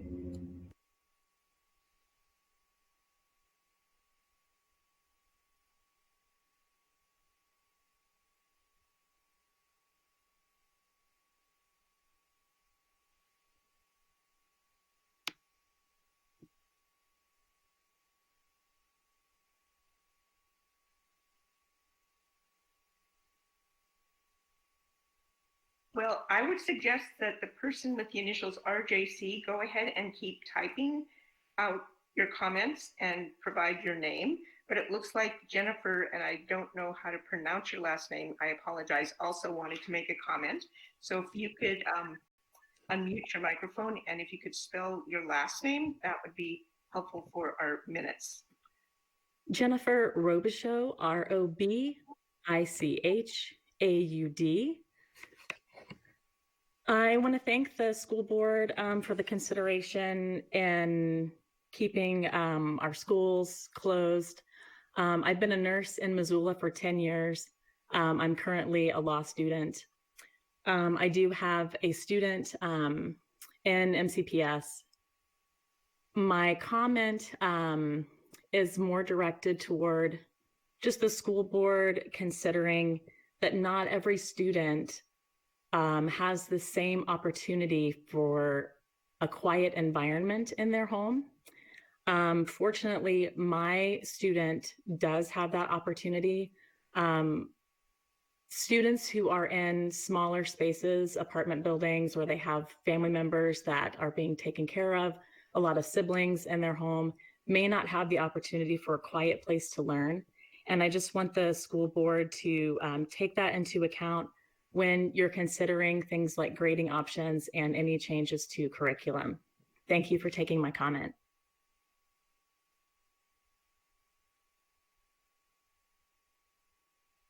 Sorry, I was trying to remember if my mic was on or off. And so it appears that Bob Carter is RJC, and I will go ahead and read his comment, which he typed into chat. And so let me amper back up. It indicates, thank you. I don't have an opinion one way or the other, but I thank the trustees and the employees, but I urge the trustees to use data in making their decision. And there was also a comment from Liam O'Connor, capital CONNOR, which indicates, hello, thank you for allowing us to be part of the meeting in this manner. As a parent of 4 MCPS students, I also support the comments to abandon in-person classes for the remainder of the year. And it is signed, thank you, John O'Connor. And let me just look to see if there's any others. And so I think those were the 2 that were typed in. And if anyone else has comments that they want to make in that fashion, I'll give it a minute more before we move into the work session. And as I indicated, we're still taking public comment on the agenda items that we'll be considering on Friday. So if anyone's listening here and wants to send in additional written comments or electronic comments, we encourage that. So thanks. And I'm not, oh, one more. Here's one that I'll read from Fawn Tuhy. I hope I'm pronouncing it okay. Tuhy. Please find a way to have graduation for our seniors. Also, let's let the seniors be done with school if we decide not to go back to school. So thank you for that comment, Ms. Tuhy. Is there any other comment that anyone wants to make via the chat room or the chat mechanism? I'm not sure what you call it. I'm not. Oh, let me go back so I've got the right name. Bob Carter indicated a second comment. I know the district is trying to reach out to the greatest number of students possible. Maybe 70 or 80% of those students are doing fine, but I am concerned about the 20 or 30% of students that are not succeeding with the distance learning. Is there a better option for them? Thank you, Bob Carter. So thank you for that comment. And I'll wait for a moment to see if there's any additional comment in chat. And Hatton, you'll let me know if you see anyone who wants to indicate any oral public comment. Sarah Byrne has a comment. So Byrne, if you can spell your last name and your first name, because Sarah has variations and Byrne has a variation. So thank you. Hi, my name is Sarah Berndt, SARABERNDT.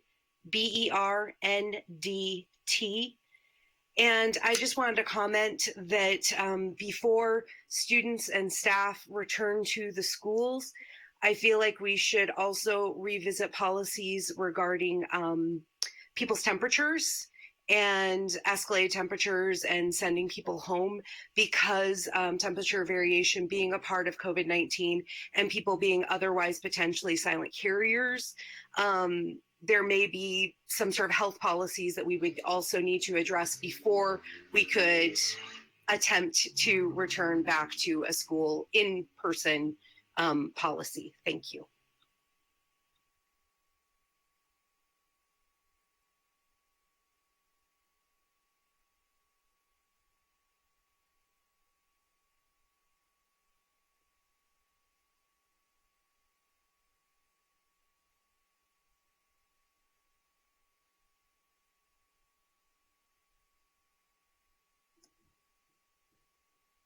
Marcia, you're muted. Oh, did I just say a whole lot of things that no one heard? I think I did. Just looking to see if there's any other public comment, and I thanked Ms. Byrne for her comments. And Hatton, is there any indication that anyone? At this point, there's no one unmuted on the phone lines. Okay. So at this point, not seeing any other public comment on non-agenda items, we'd be adjourning the regular board meeting and moving into the work session. I will ask if any trustees need to take a 2-minute break to get a drink of water or do anything like that. Otherwise, we'll just go ahead and move into the work session. So if anyone wants to take a very short break, just go ahead and type it into chat. Oh, Okay, seeing none, we'll continue ahead. So in terms of the structure of the work session, there are a number of general topics that are indicated in the background information. When I talked with Dr. Watson earlier today about the structure of the work session, one of the things I wanted to let the trustees know is that there are going to be a number of things that we as a board will be needing to decide in upcoming board meetings, in probably a lot, perhaps at the May 12th board meeting concerning graduation, concerning other things. And then over the course of the rest of the spring, summer, we're going to be talking about even more of the considerations about what it's going to look like come fall. So this is an opportunity tonight to start with a general conversation about some of the things that we as trustees would like the administration, Rob and his staff to know or to think about, and also a time for Dr. Watson to let us know where in the planning stages he is. So I'm going to turn it over mostly to Dr. Watson. And if you want to indicate that you want to ask a question or make a comment, I'll let you know. But really, if Dr. Watson catches that too, then Dr. Watson, feel free to note that, Trustee Smith has a question so that we both can make sure we're catching everyone that might want to ask a question, make a comment. So with that, I'll turn it over to you and I'll go on mute. All right. Thank you, Chair Holland. That's a good introduction. I do think it's probably relevant and important to know that we'll be spending, time this spring and over the summer to plan. Obviously, that's a big undertaking and something that we've already started. But what I thought we would do, I have basically 3 items to discuss with you. I thought maybe I'll just go through each item and maybe pause between each item to see if you have questions or comments or want to have any discussion. And I have a couple of other people that are going to help me with the first item. So the very first item to discuss with you is our remote learning plan.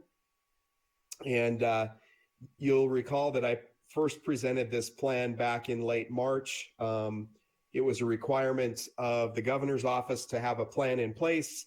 Your plan had to address 4 things: your offsite learning instruction, your school meals, your services for students with disabilities, and then other services that we provide to students. So we had planned for those things back in late March. And then what I did is I just took that plan and added some updates so you have an idea of where we're at currently.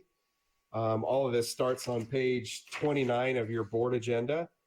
And I'm not going to go through each one of these, but I do want to highlight a couple for you before I turn it over to a couple other people. So was already mentioned, I believe, in an earlier update from Ray, but I had the number wrong. We've passed out over 1,400 devices to our students. So I think that's encouraging, knowing that we're getting those devices into the hands of students that need them. The other big stumbling block that we had was related to internet access. And when we first started looking at this, we thought maybe Spectrum would be able to help us with some internet access for some of our families. And I think that they did, but that reached a capacity. And then we explored some other options. So Ray and her team, along with Pat's help, explored hotspots. And this took a while to get these. So this was not an easy task. I think as far in the education world, this is just like the N95 masks. We struggled to get a hold of these, but we did get 100 hotspots, and we're looking at ordering some more. And what a hotspot is basically provides a family with internet access in their home. We're covering the cost of that for a couple of months just to make sure kids have access to internet. We can control the filters on that and the timing and the bandwidth and all that. Ray can explain more on that if you have questions. But long story short, we secured some hotspots. They all got taken up fairly quickly by principals who knew of families that needed them. And so we know that we're providing that need, and we're looking at ordering 25 more. Another update that I just wanted to highlight, we mentioned the meal delivery already, but I think it is relevant to point out that, as Burley mentioned, 20,000 meals a week through our bus delivery system and kids picking up meals at the school. And I think that's really encouraging that we continue to do that. I'll also just remind folks, if you didn't know, this Friday is National School Food Service Day. So we'll have to say a special thank you to our food service workers on Friday who've done just an outstanding job getting our food delivery up and running. I'm going to let Karen in just a minute talk about some services for special education students and how those have grown and improved over the last few weeks. And as we learn more and how to serve more students, I think that we're doing a great job there. I also, before we get too far along though, I thought it would be helpful for the trustees to see maybe one or two examples. I know Elise has several examples she could show you, but just in the interest of time, Elise, if maybe you could just show one or two examples. I think Hatton's going to share the screen. I just wanted the trustees to kind of visualize what it might look like for a student in remote learning. Hi, thank you so much. When Dr. Watson tasked me with trying to bring to light some of the great things that are happening in the classroom, I shared a presentation that had many, many items on there because I think it's really exciting to see how our teachers are being so creative and all the great ways that they are connecting with our kids. And I'm just really proud and humbled to be representing some of this work. So I'll quickly go through the slides and there'll be some that we can skip over, but it'll certainly give you a visual of some of the great things that are happening across MCPS. So, and in saying so, I really want to echo and support a lot of what we've heard from public comment about how our teachers are truly hitting that stride with their kids and they're connecting in these meaningful ways. And it's really, really exciting.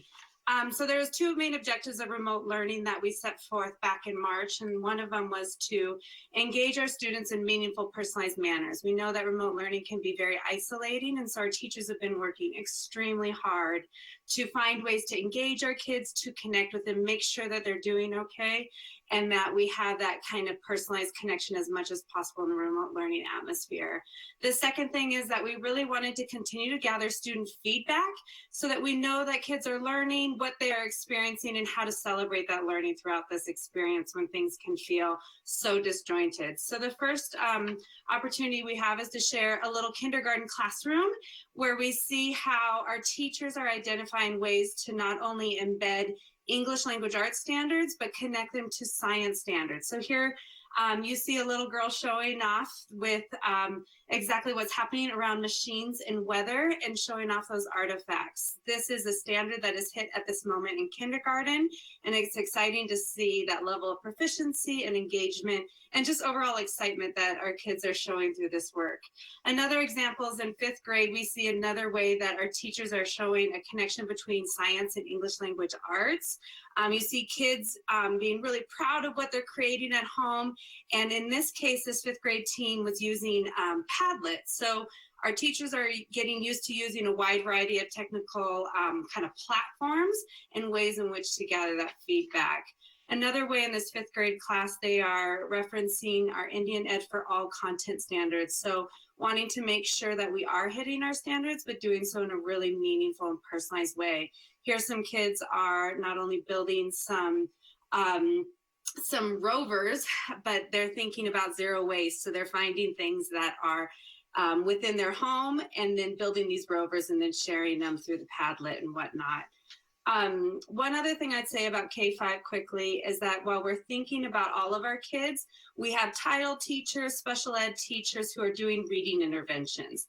They're using our independent reading level assessments, and we can see this in the next slide, where they're really honing in on specific skill development and then identifying how to meet with individual students throughout the week to really hone in on those foundational reading skills. So it's really amazing how our teachers are being so creative and thoughtful with connecting with our kids. I think one thing here also that is worthy to mention is that our teachers are finding ways to celebrate the learning throughout the week. So here on Fridays, our students are recognized for their reading development. If we move quickly into middle school, we see some great examples of English language arts and science.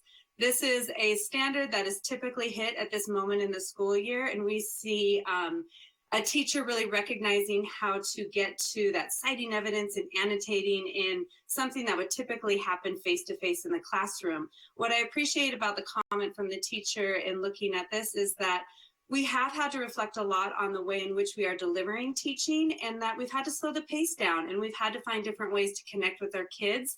And part of that is because we're also teaching really, really important and relevant technology skills. So instead of just using a highlighter, kids are learning to use the text boxes and the tools that are available online. And I think that is such a meaningful silver lining that has occurred through this remote learning setting.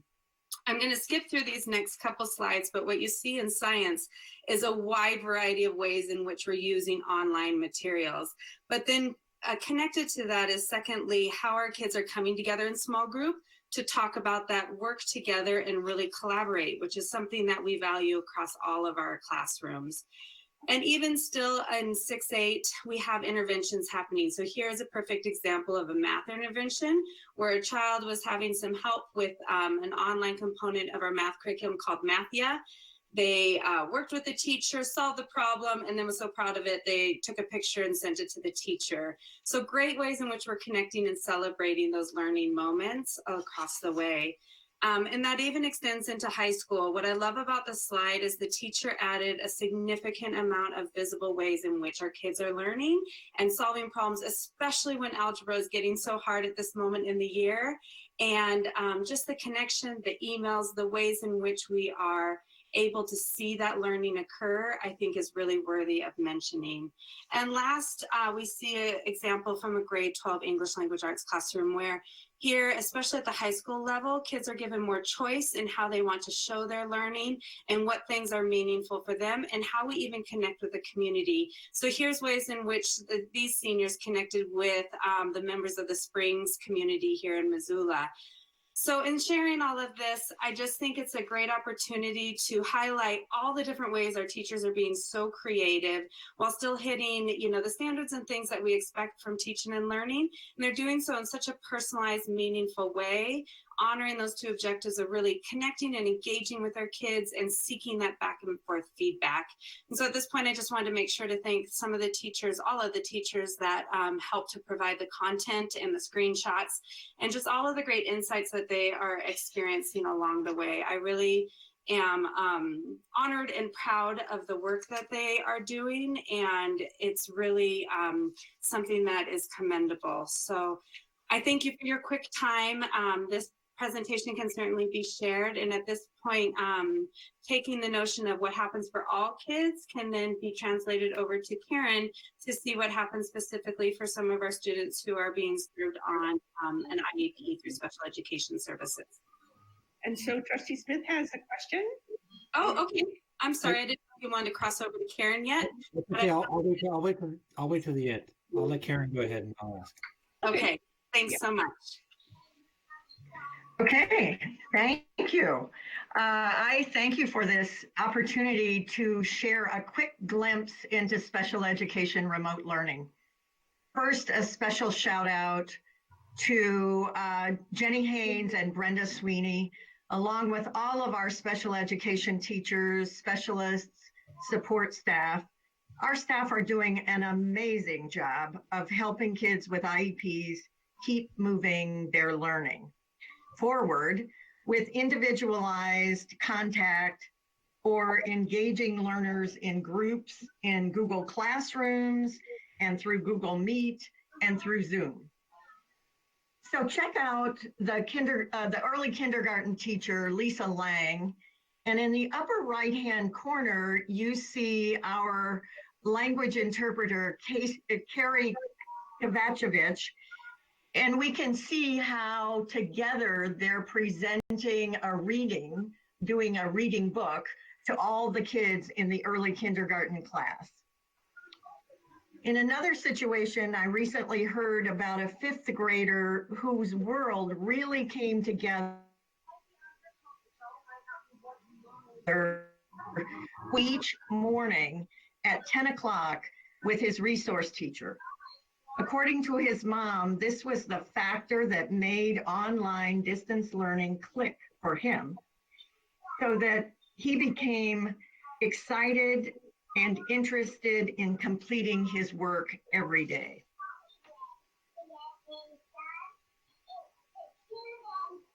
The next couple of clips are of a kindergartner and his parents working with his teacher online.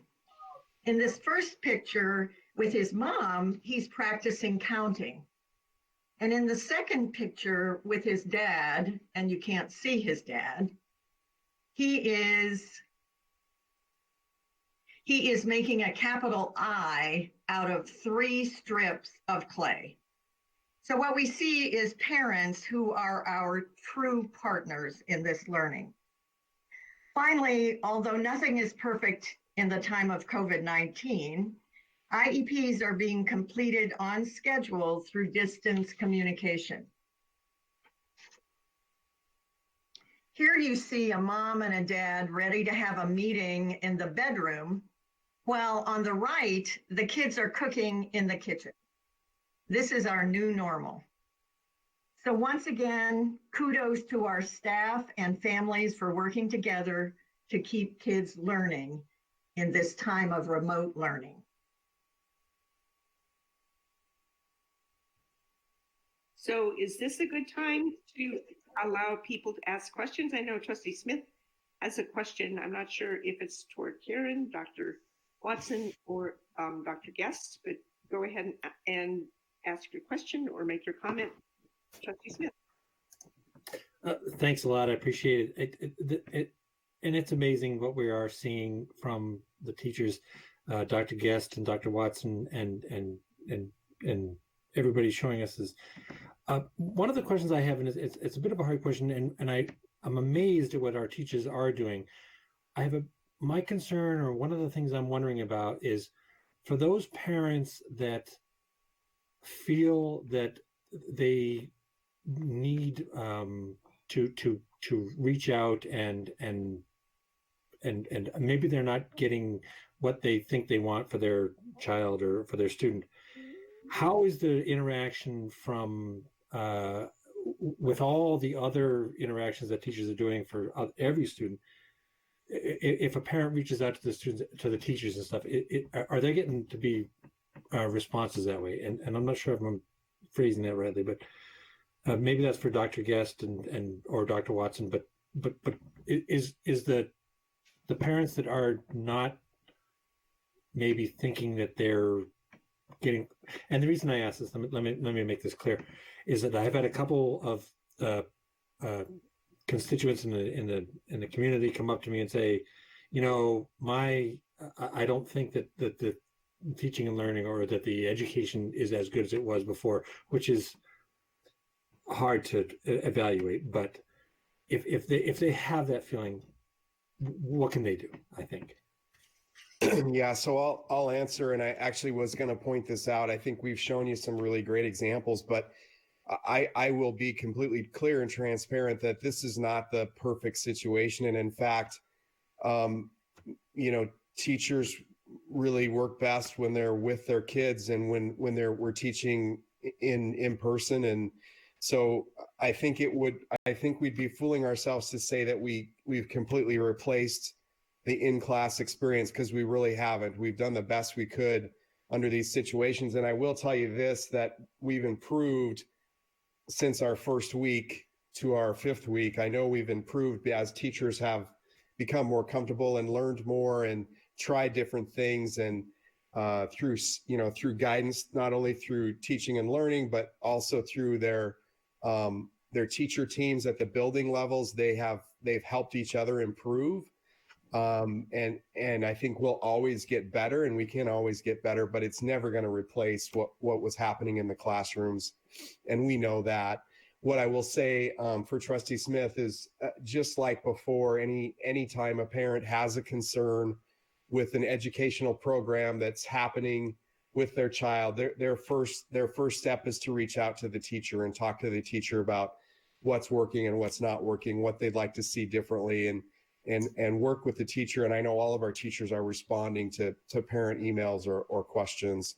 And the last thing I would say is that we've also encouraged teachers to do some unique things like office hours where they are just available at certain times for student or parent questions. And I think those things will also increase as we go along. And Rob, if you can hear me, thank you. Oh, sorry. Go ahead, Dr. Guest. Sorry. Oh, sorry.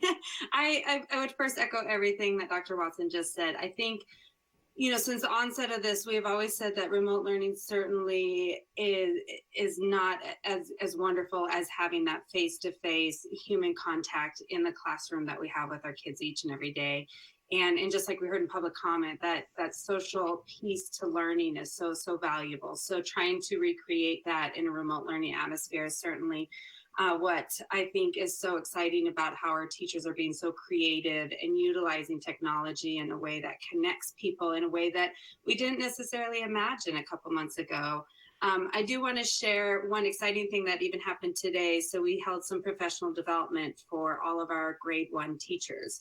So 40 plus teachers came together in this online atmosphere. And one of the things that they were collaborating on is how to involve our parents and our families more, and how to really connect that teaching and learning for the whole family. And it's exciting to see how our teachers are collaborating, even when feeling so distant, and finding ways for us to connect all of the family members in our community. And I think that really is a great example of speaking to how that is a value of the teachers and what we mean when we say teaching and learning. Thank you. I really appreciate that, and I especially appreciate both of you guys answering the question that I didn't ask, because Dr. Watson, that's what I wanted to hear, and that's kind of what I wanted to get out there. So I appreciate you, and I appreciate Dr. Guest, and thank you for pointing that out. And so Trustee Lorenzen has a question, then Trustee Decker has a question and a comment, and then Trustee McDonald has a question. So let's start with Trustee Lorenzen. Yeah, so I know through the years we've sort of said, every child should have an IEP, in kind of a general sense.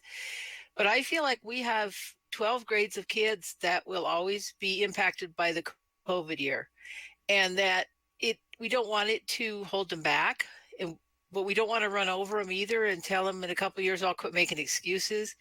So I'm wondering if we couldn't come up with the equivalent of an IEP for every child that's COVID impacted until we're sure that all the gaps have been filled and that they're back on track. So that's my comment / question. Dr. Watson or Dr. Guest, I didn't know who wanted. I can start with a couple quick thoughts and pass it forward. I think you bring up a good point about how do we individualize for our children and really make sure that we're connecting with them and knowing where their strengths are, where their areas of continued need are, and how we help to communicate that right now, but then also moving forward to next year. And what I'll say is that right now, amongst all of this, all of our grade level teacher teams are meeting and continuing to collaborate in their PLCs to address that issue about how are they teaching, how are they meeting the differentiated needs, and they're really calling on each other as teammates, especially in title and special education, to talk about how to provide some of that individualized support. And so I think much of the strength of what you're speaking to comes in those regular PLCs that our teachers are continuing to conduct, even with all the other challenges across the board.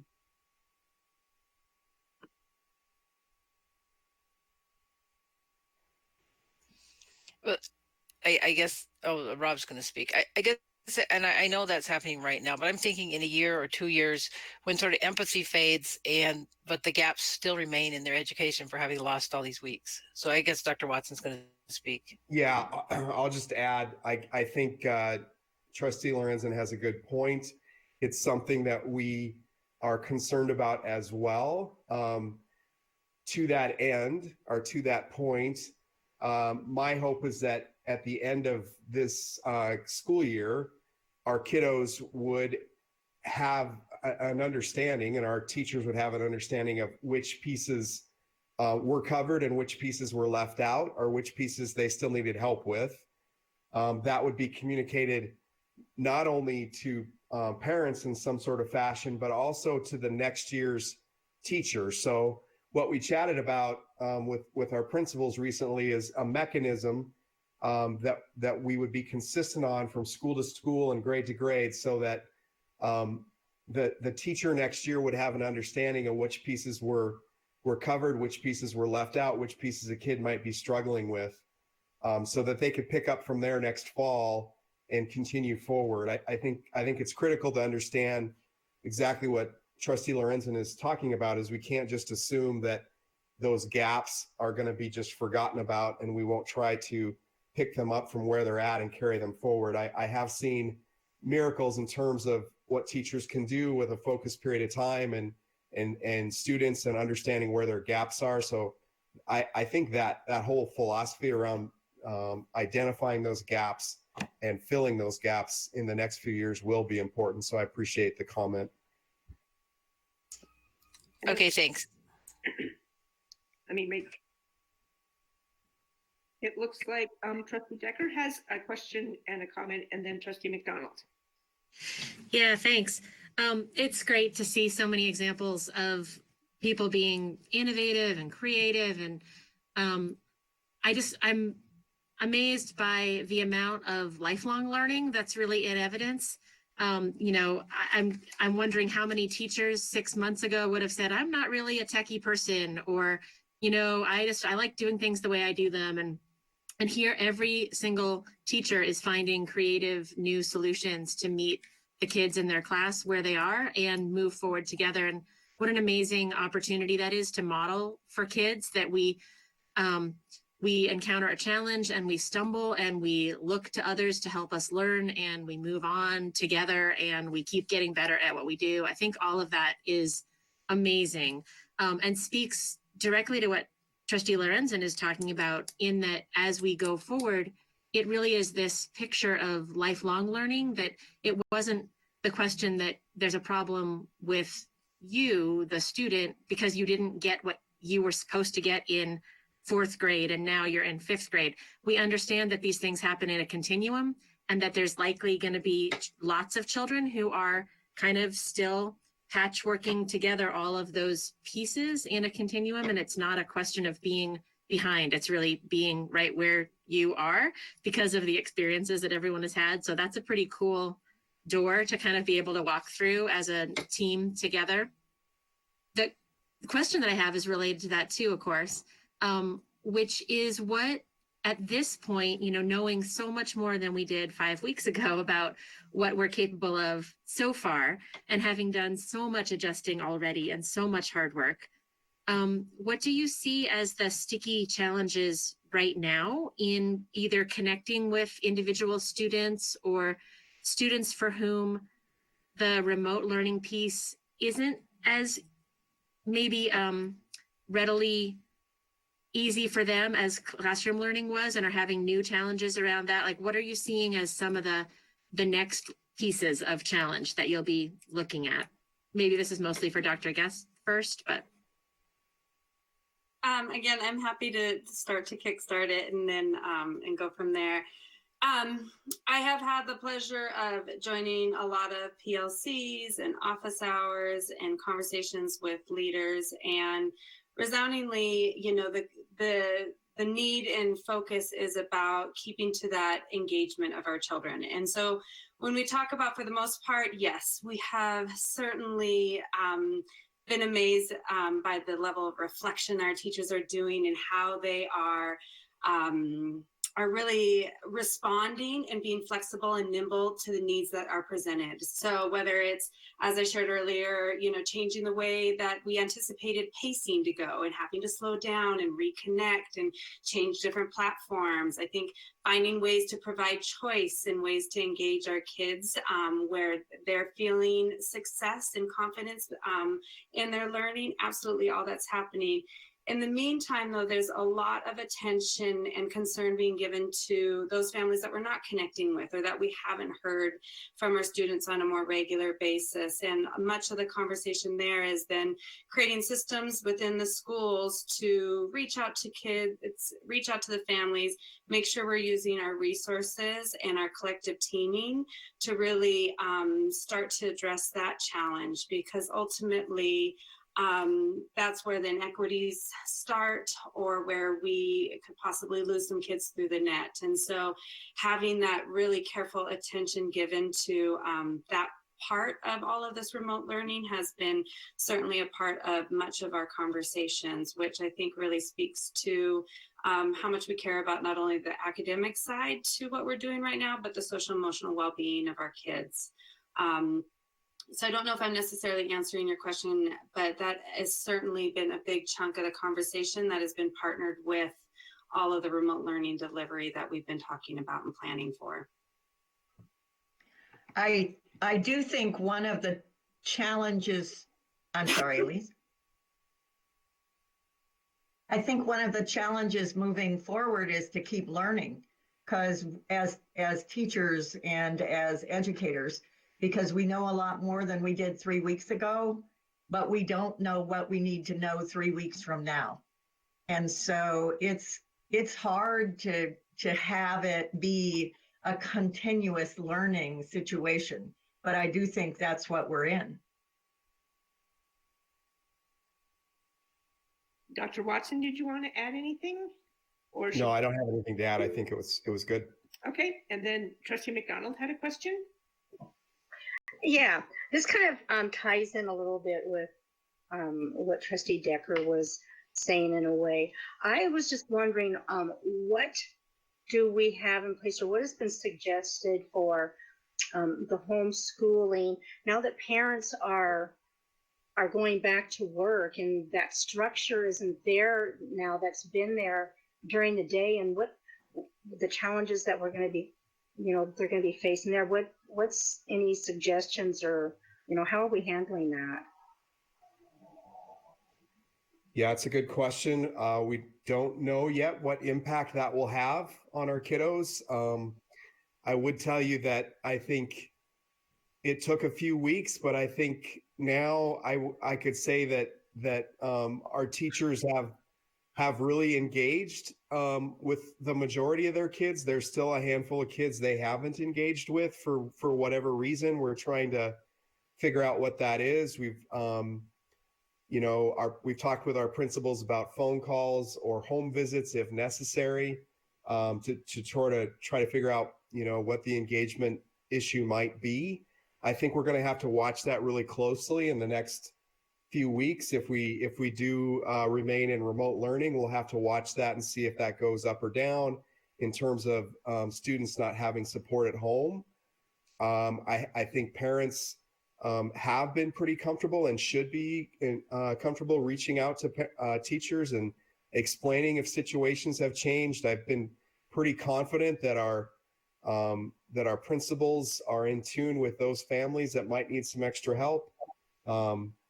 And then I don't think we're opposed to trying other things as we move along, and we can come back to the board at some point and say, we think this is working, but we want to try something different.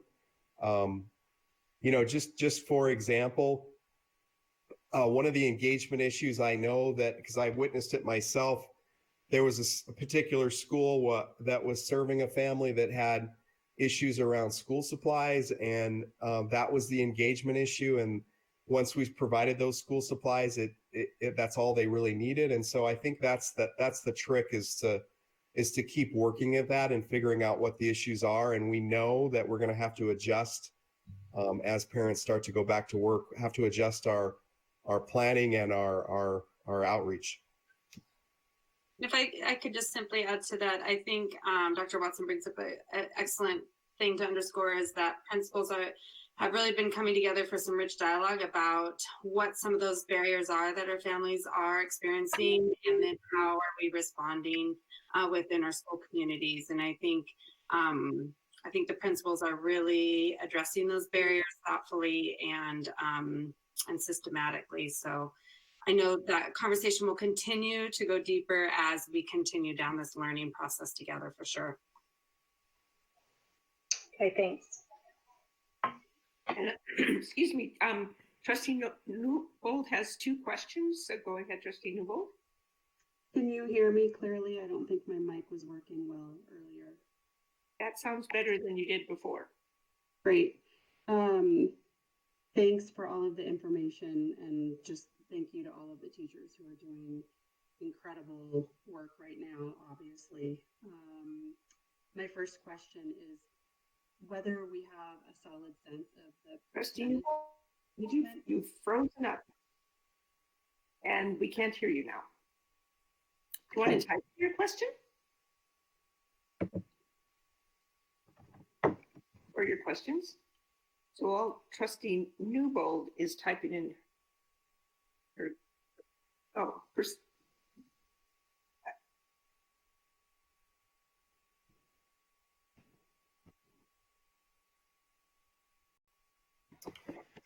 Yeah, question about percentage of engagement. We've asked for those numbers every week from our principals. So we're trying to make sure that they're continuing to watch those percentages of engagement.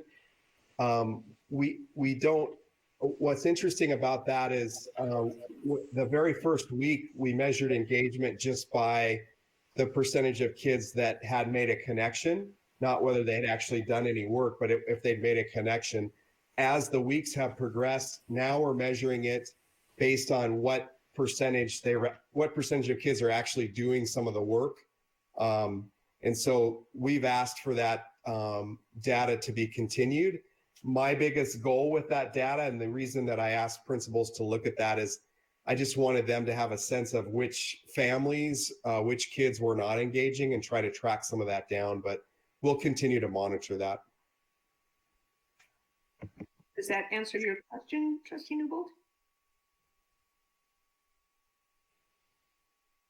I'm not seeing a response, but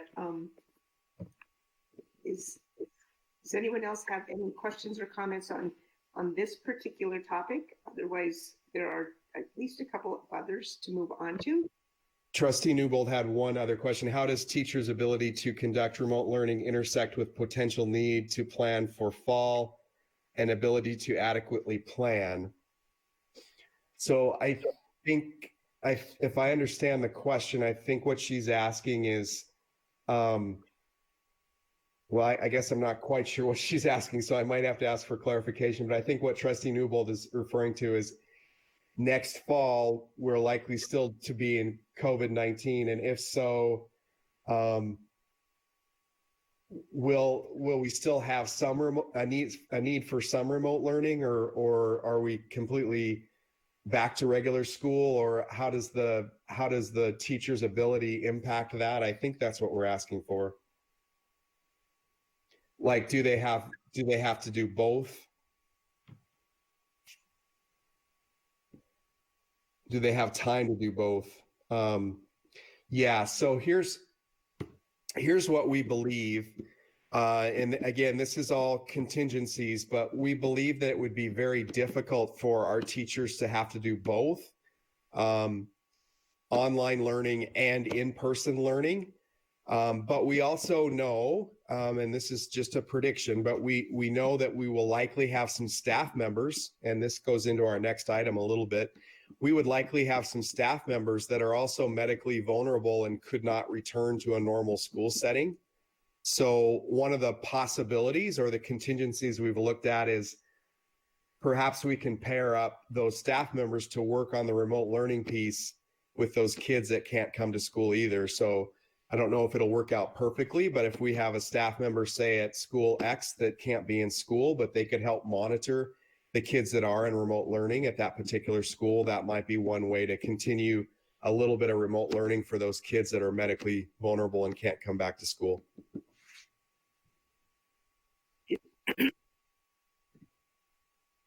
Sorry, I was hitting the button too quickly. Did that answer your question, Trustee Newbold?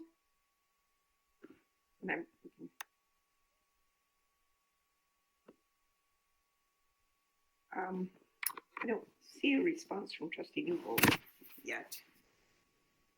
Oh, okay. So Trustee Newbold will follow up on Friday. So if my mic is still on, if anyone has any other questions on this topic, should we move into the next topic and then move to the third topic, and then we can see if there are some other topics that we want to put on the administration's radar. So go ahead.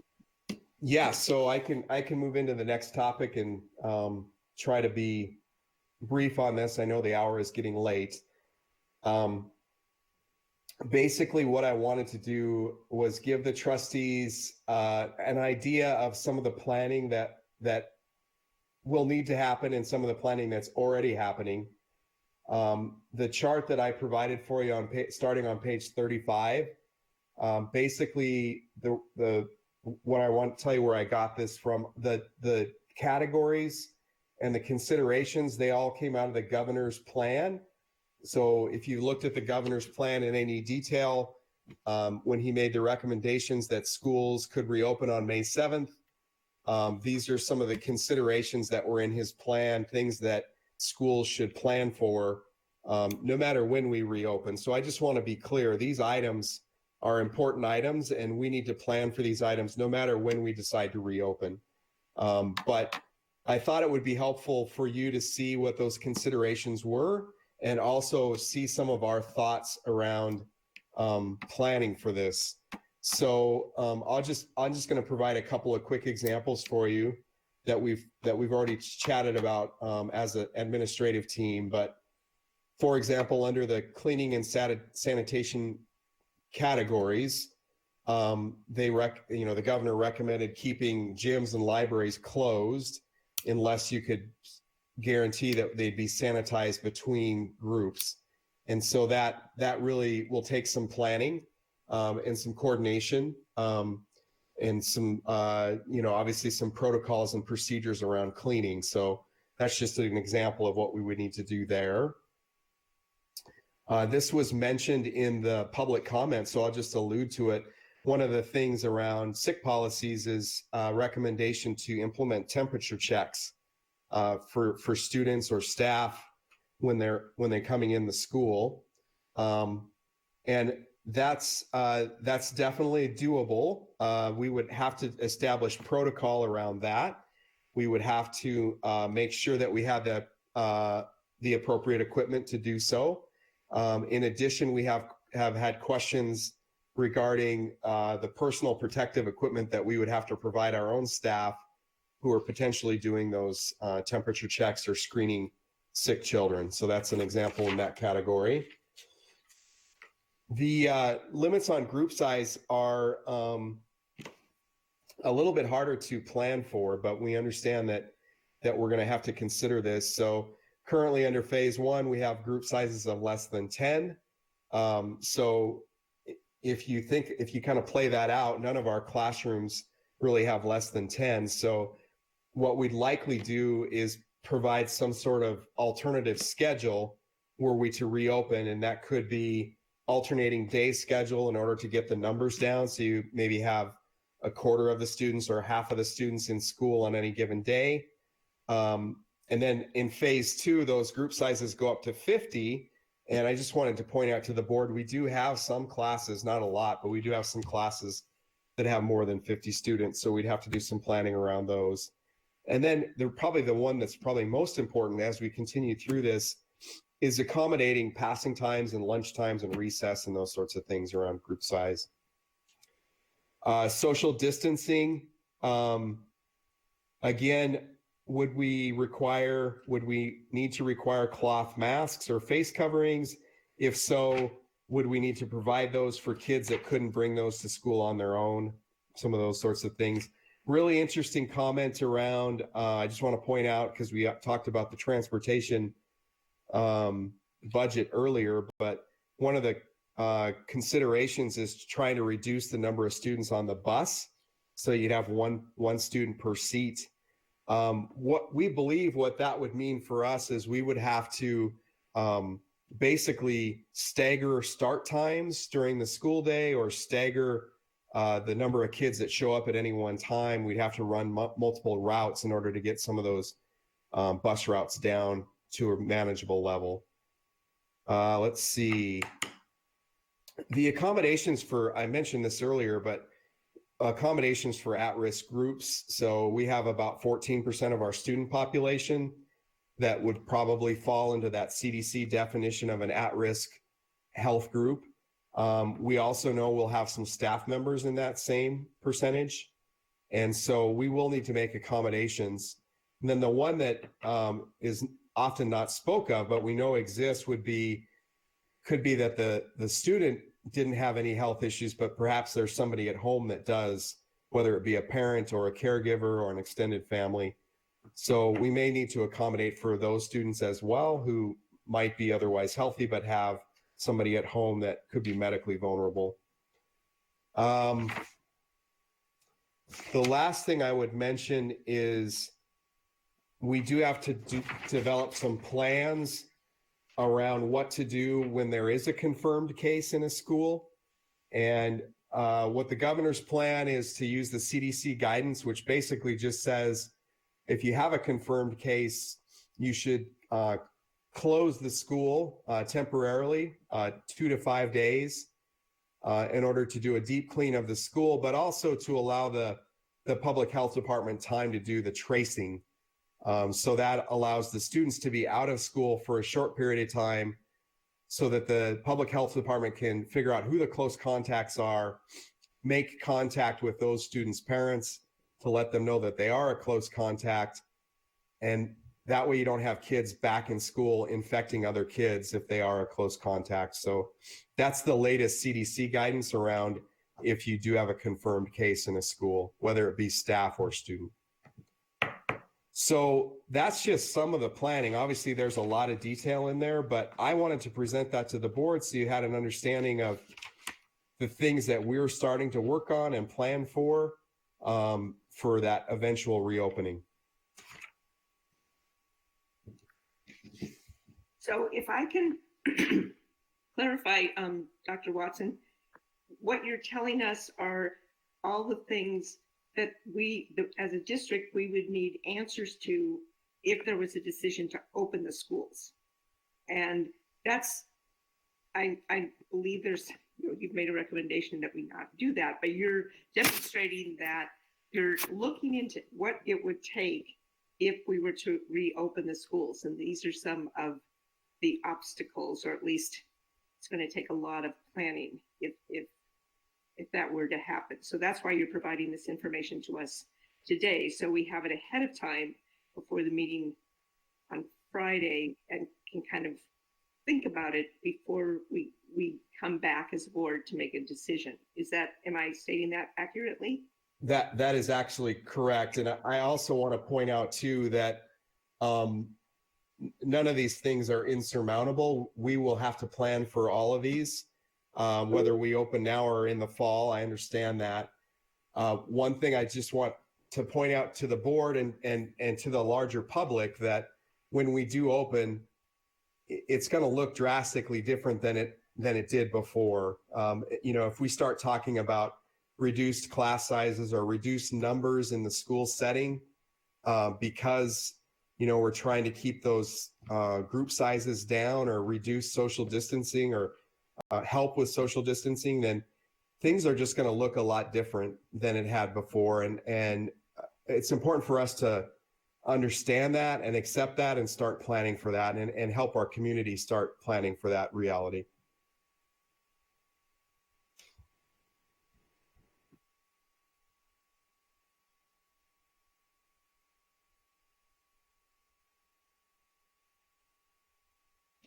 Trustee McDonald and Trustee Decker both had some questions. Yeah, I had turned my microphone off instead of on. So Trustee McDonald, you want to go ahead, and Trustee Decker next? Okay, this is just, I don't know, kind of a comment of start, but wouldn't it make sense for us to look at revisiting going to school all year long? I mean, wouldn't that kind of help things out a bit? Yeah, adjusting our calendar or changing that to a year-long situation is definitely something that should be in the mix of considerations. That impacts other things, but it's not impossible. Obviously, it would impact our contract that we have with our various bargaining units, and it would also impact our budget. We'd have to take into consideration that just sort of a physical, practical sense, our buildings are not set up for, for some of the weather that we experience in the middle of the summer, and so we'd have to consider that as well. But I would say it's something that should be on the table for consideration.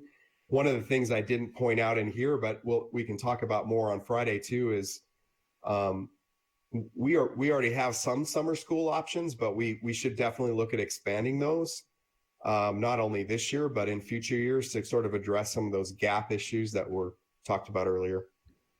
Yeah, because I'm just concerned at trying to squeeze all of these hours of schooling that the kids have already missed in lieu of trying to get less students into the classes and stuff. It seems like we just need more time.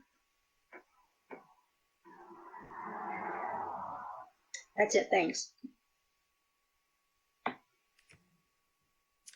Trustee Decker, you had a question? Yeah, thanks. I'm wondering if you, Dr. Watson, can speak a little bit to what our kind of responsibilities are as a district and how you're thinking about those in terms of meeting our responsibilities to specific students with specific challenges and our responsibilities kind of to the whole. Because when we start talking about making accommodations for particular students with health challenges or families who have health challenges, it's a very tricky situation where we could find ourselves in a position of providing inequitable education to people who are having in-person experiences versus home-based experiences. And that's not to say that one is better or worse, because in certain situations and for certain students, one might provide a better fit and one might provide a less good fit. And so what are our kind of legal or statutory responsibilities around equity in education and how we make these decisions? Yeah, it's a good question. I would tell you we don't have all the details worked out on that. My belief is that we have to address student safety first. And so what that means is we have to weigh the risks of, having a student in school versus not having them in school. We already have, quite frankly, I mean, even during a typical school year, we have students that for specific medical reasons are unable to attend school. And it's our responsibility to provide them with a free and appropriate education that meets their needs. And I could see that expanding much broader in the coming years, that if you've got a student that can't be at school for whatever reason, whether it be because of their own medical needs or the medical needs of a family member, that it's our responsibility to provide that free and appropriate education and to overcome those obstacles. I think technology really helps much more than it did 10 years ago. And so we're really going to have to explore many more options related to that. Some of you may be familiar, but others may not. There are options now available to provide a virtual robot in the classroom that could follow a student's schedule while the student is at home. And so that's just one example. But like I said, I think if you'd asked me this 10 years ago, I would have said, boy, that's going to be a tough mountain to climb. But I think technology has really helped us. I would say the basic answer to your question, though, Trustee Decker, is our responsibility is to provide that appropriate education, no matter what situation the student might be in. Did that answer your question, Trustee Decker? Oh, I think it's a fantastic answer. I really appreciate Dr. Watson saying that we don't quite know yet too, and certainly we're not the only district that's wrestling with kind of from a legal and ethical perspective what it is that we need to be doing. I don't in any way doubt that our hope and intention is to try to keep students as safe as possible and get them the best education that we can. But what that's going to look like, we just don't know yet. So it's a great answer based on what we know now, that's for sure. So if anyone has another question on this of course is the topic we're going to be discussing in far greater detail on Friday in terms of what decision the board makes about continuing with remote education for the rest of the semester or not. And I thank Dr. Watson for letting us know what it would look like on one side of that decision and what it would look like on the other side of that definition, which is what we've already talked about much earlier in the meeting with Dr. Guest and Karen Allen and that information. So does anyone else have a question or a comment in this area, or should we move on to the talk about what to do? I think about graduation is the last specified topic. I'm not seeing anyone indicating a question here. So Dr. Watson, do you want to address that last identified topic that's under the board work session? Yes, I will. I think I've mentioned this before to you all, but this is really a sensitive topic. We want to honor our seniors. We want to find the best way to honor our seniors. We want to make sure that we are careful with this topic and plan accordingly. And we've taken our time on this. And part of the reason we have sort of taken our time on this is we don't really know what the restrictions will be at the end of May or the first part of June. We can make some predictions that we will likely be in phase 2. And we can do some planning around what happens if we're in phase 2 or what happens if we're in phase 3. We can also talk about what we already know in terms of some other things in our community. So I think it's probably most appropriate if you look at page 39 in the board agenda and that list of general considerations. I think it's probably important you understand sort of what we're faced with. So that first bullet, no matter when we hold the ceremony, it's going to look a lot different than it has in years past. And I say that because if you imagine the graduation ceremonies we've had before with, 3,000 people in attendance inside the Adams Center, I can't see any situation where that would be accepted or allowed by our county health department regarding the restrictions that are already in place around large gatherings. So I can't imagine any situation where we would be able to do that. I would say though that we need to watch those restrictions very carefully. And so you can see as you go down that list of considerations, if we're still in phase 1 with no more than 10 people and social distancing, that's a consideration we would have to take into account.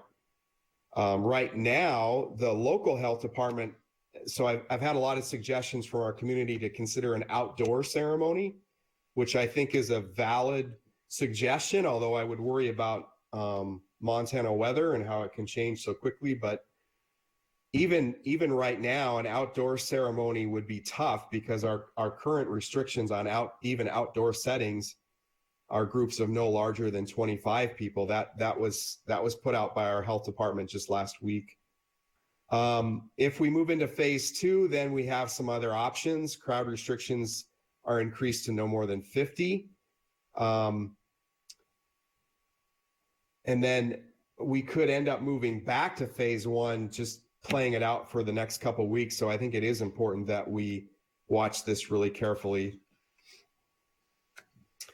It's going to be difficult for us to predict what it's going to be like in late May or early June. So what I've provided for you is some contingency planning that we've been examining and considering around the ceremony.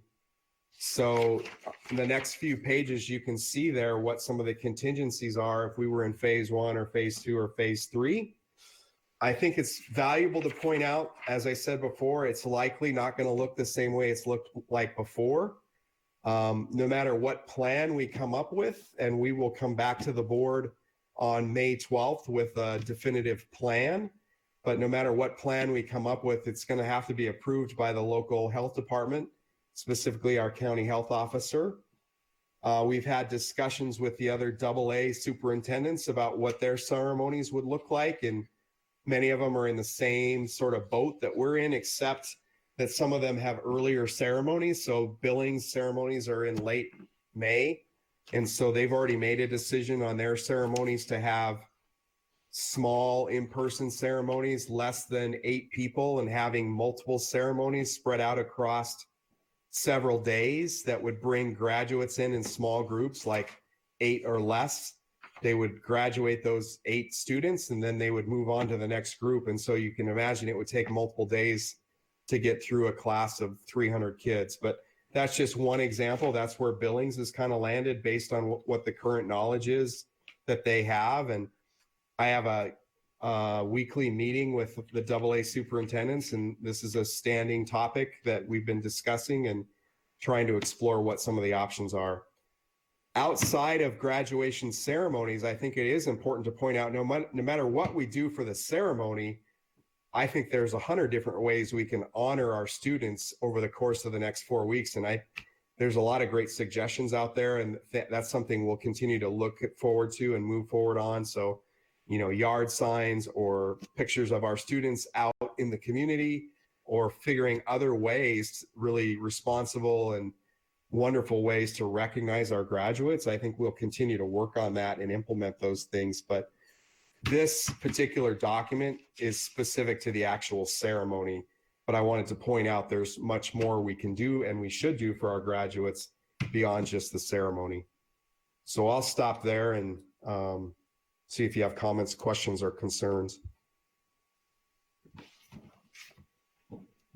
It looks like Trustee Smith has a comment. I do. Thank you, Dr. Watson, for that. I'm in a unique situation. I do have a senior in high school, and I also have a senior in college, and so this is kind of a double whammy for me. But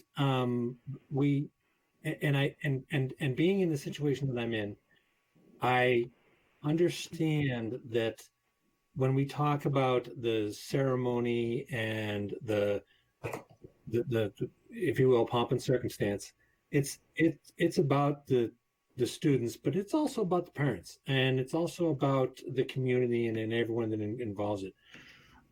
So I really appreciate the efforts that you're talking about, Dr. Watson, for recognizing all that. One thing that I'm not seeing here is any kind of feedback or input from the actual students. And I don't know if Isaac is on the call still, but I know that I believe he's a senior, right? If I'm not wrong. And but I haven't even thought to ask Isaac, what do you want? What could I possibly do? And of course, he probably wouldn't answer me because I'm his dad. But if someone else asked him, maybe they would. But my point is, I would love to get some input from the seniors to see what they want. And I really appreciate you pointed out signs and honoring and notifying or noticing, I should say, who they are and what they've done, because this is really an amazing accomplishment that they have completed.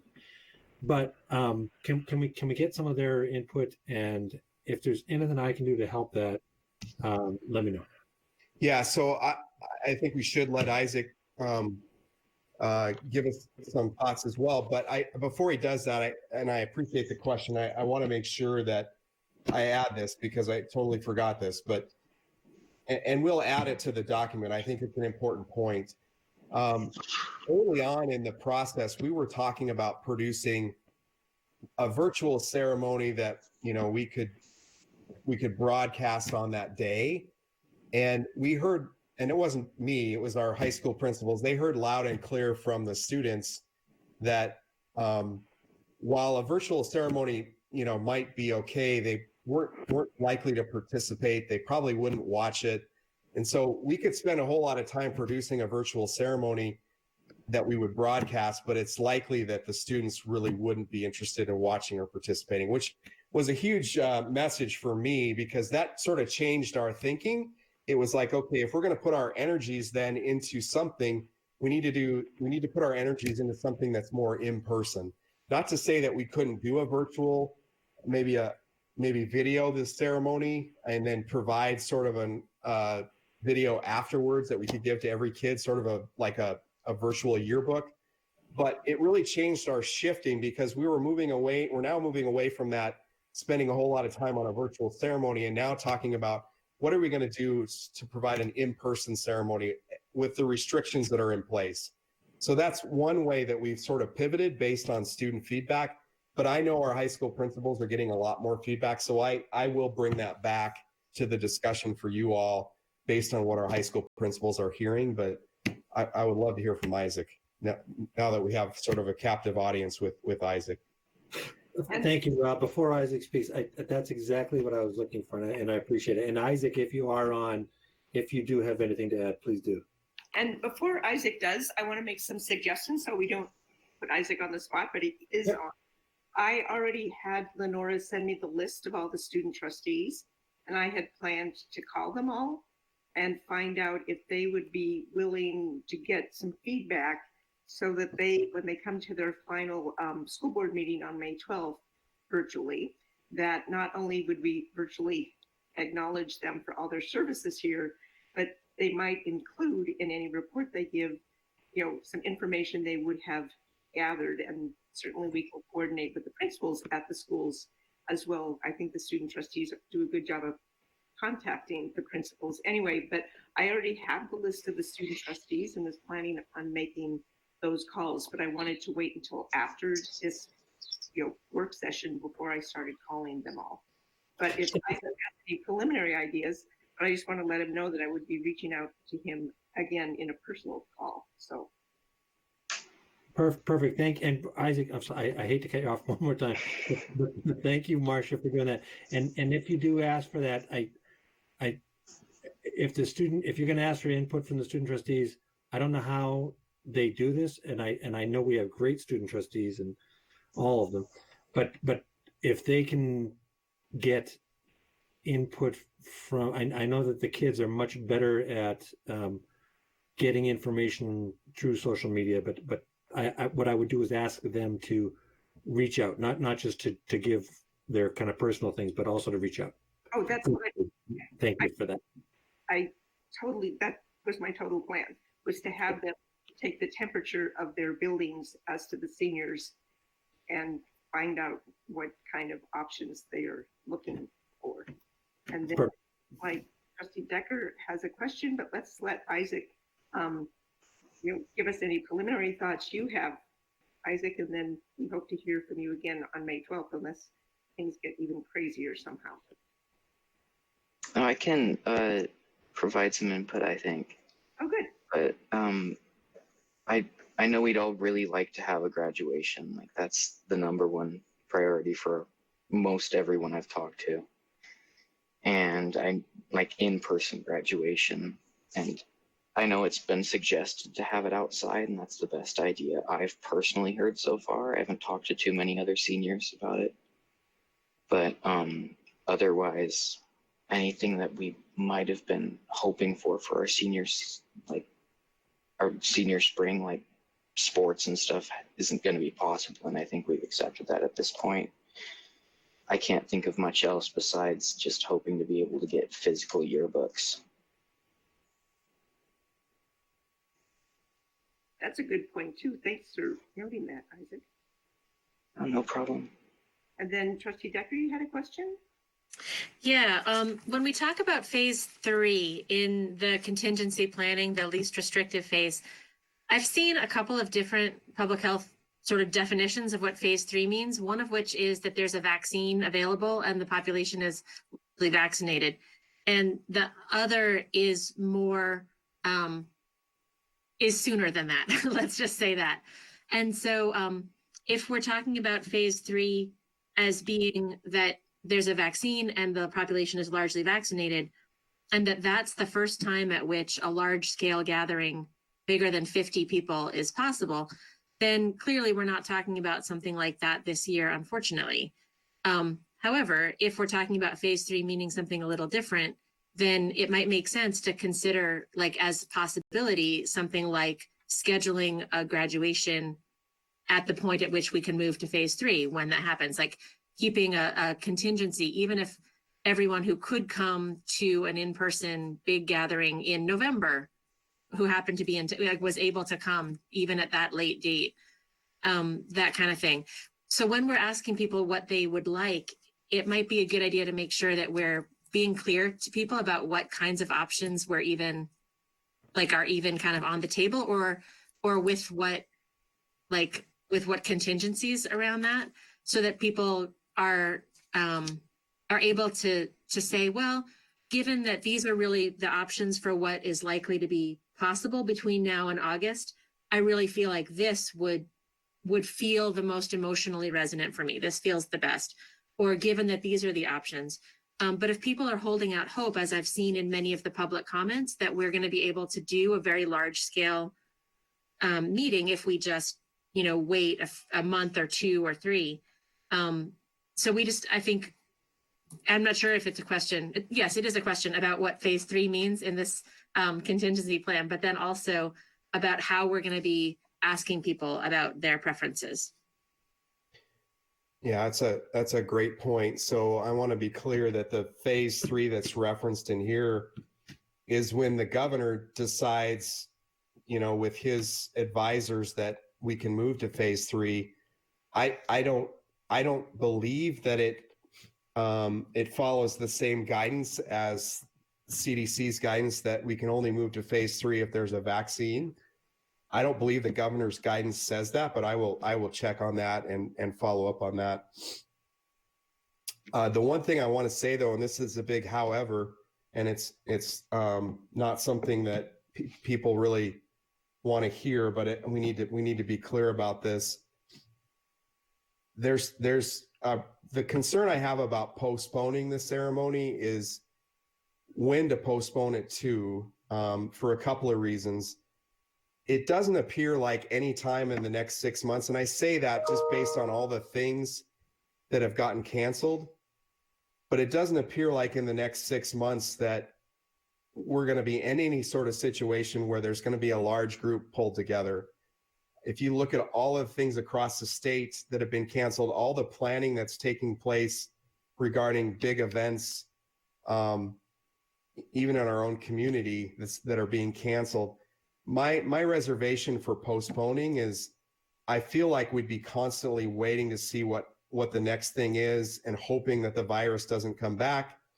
And even if we did host something in December, like maybe perhaps when the students came back from college, the virus could be back in our community and we would still be, in the same boat of trying to postpone it. My recommendation will be to do something on June 6th, the best that we can with the restrictions that we have, to have something in person on June 6th. I don't know what that's going to look like, but I do think we have to be realistic with our community. It's not going to be a large gathering. Even if we're in phase 3, I could still see, based on the conversations that I've had with our public health officer, she's not going to allow any mass gatherings either, even if they're outside, even if we're in phase 3. So we need to be open and honest and transparent about that and start planning for something that looks different. And I know that that's not a popular thing, but I think now is the time we have to be honest and transparent about that and realistic in saying, let's plan for something that we know we can do that's within the restrictions, that still gives the students students and families an in-person experience. I just want to say thank you so much for that. I think when we're talking with people about their preferences and hopes and desires, it's so important to make sure that we also convey regret for what isn't, but also real positivity around what we can do given the restrictions that we're under, and not not act as if all options are on the table, but try to look for the best possible option that really in fact is. So thanks for that. And Trustee Smith? Well, I kind of want to echo what Trustee Decker just said. I really appreciate Dr. Watson addressing the 600-pound gorilla and saying that, look, this is the situation that we have, and this is, I think not having false hopes of thinking, oh, maybe in 2 weeks, and then maybe in 2 weeks, maybe 2, and really, it's important to acknowledge that what we have is what we have. The other thing is, I know my son, who is a senior in high school, he hates this, and as everyone else does. It's a crappy situation, and nobody likes it. But you know what? This is a tough generation. It's tougher than we think it is, and I know that they are going to step up and do something with this. So I really appreciate you, Dr. Watson, pointing that out and saying, this is really what we have. Let's not make some false hopes there. So I just want to say I appreciate that. And I actually had a question. Can you guys hear me? Martha, go ahead. Oh, okay. It just, my computer screen went weird. So just anecdotally, I know just from being on campus at the law school, lots of discussions about what to do graduation there. And one of the things, ironically, was pointed out was that the reason that U of M started to emulate what MSU had been doing and having a winter and a spring graduation is because none of the kids who graduate in the winter come back for the spring. They're just pretty much done. And so I don't imagine high school students who are going on into so many walks of life, something later is going to work very well. But two, I just wondered if Dr. Watson, if there's a way to look into staggering the days, so it's not all on the same day. But for example, Willard's pretty manageable. Sealy Swan might be somewhat manageable. And then look at Thursday, Friday, Saturday of the week. It would have all been on Saturday. If that might help form some of the possible options, that it's not all on the graduation date they were expecting. So we will likely have to come back with a plan that has smaller group sizes, and depending on what those group sizes are, will dictate how many days it'll take for each particular school. So we will have some staggering just to get the group sizes down. Okay. Any other questions from anybody? I have a question. Okay. Trustee Bogle? I received an email from a parent who has a senior at Sealy Swan, and her request just seemed very reasonable and appropriate that we not do like a cookie cutter, one size fits all approach for graduation ceremonies, because Sealy has 19 seniors. And so by default, they're going to have a smaller crowd size anyways. And she seemed open to, all the different varieties of ways we could do it, but she would like to just know that whatever is decided for the larger schools, if the smaller schools could maybe have something a little different, and still adhere by the guidelines. Yeah, that's a valid point. And I have discussed that several times with the Sealy principal, and understanding that he's going to have a little bit different variation than we have for the larger schools. And we're fine with that, just as long as we're still living within the restrictions. And I would echo that as to Willard, because they always have a unique, individual graduation and can also participate in the bigger ones. But I would want to make sure, that we're talking with Kevin as well. Yep. And any other questions or comments from trustees? I see we're getting close to 9 o'clock, and I'm sure we're going to be having conversations about how COVID-19 changed 2020 for a while more. Oh, Trustee Decker has one more question. Yeah, just one more thing. I know that when we think about ways to celebrate the students and so on, I can imagine it being something that all of the many community partners that are involved in MCPS will be really interested and willing to step up about. There have been times before where like the downtown business community has really stepped up to demonstrate appreciation for a variety of different things, or lots of possibilities. I'm picturing, billboards with like students' pictures or slideshows at the Missoulian homepage of graduates with their families, local photographers who've taken pictures of the graduates outside in their caps and gowns, and social media slideshows of the graduates and their accomplishments, kind of like the Silly Lake graduation slideshow, actually, with the baby picture and the grown-up picture. And lots of different things like that that could really end up being pretty unique and special, and that the district wouldn't necessarily have to do alone. Because I think this is something where a lot of community partners are going to be really eager to help and jump in. Thank you for that, Trustee Decker. I think that's a really important thing to consider. Thank you so much. Anyone else with any final comments? I'm just double checking in chat. My computer keeps wiggling around on me. I don't see anyone else. And so at this point, as you know, we'll have our meeting on Friday at noon. I believe the tentative agenda has 2 items. One is a policy. I think as Dr. Watson said, I think there's one more 1900 policy coming our way. Is that correct, Dr. Watson? Yes, that's correct. And then the second question will be, because of the governor indicating schools could choose to go back to their buildings on the 7th, we will be reaching a decision about whether we as a board will make what kind of decision we will make concerning that. So we will have another discussion on that particular point as well. And I want to thank everyone for being here and for persevering through this interesting mechanism of allowing public communication and public comment and board friendship. So thank you so much. And with that, unless there's anything final, I see that there are a lot of people saying thank you and leaving the meetings. So I'm going to go ahead and leave the meeting too, and I'll let Hatton wrap it up in whatever way she needs to for the electronic record.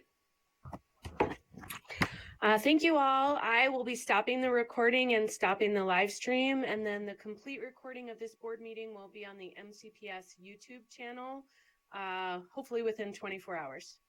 Okay, and I'll just pass along, Heidi was having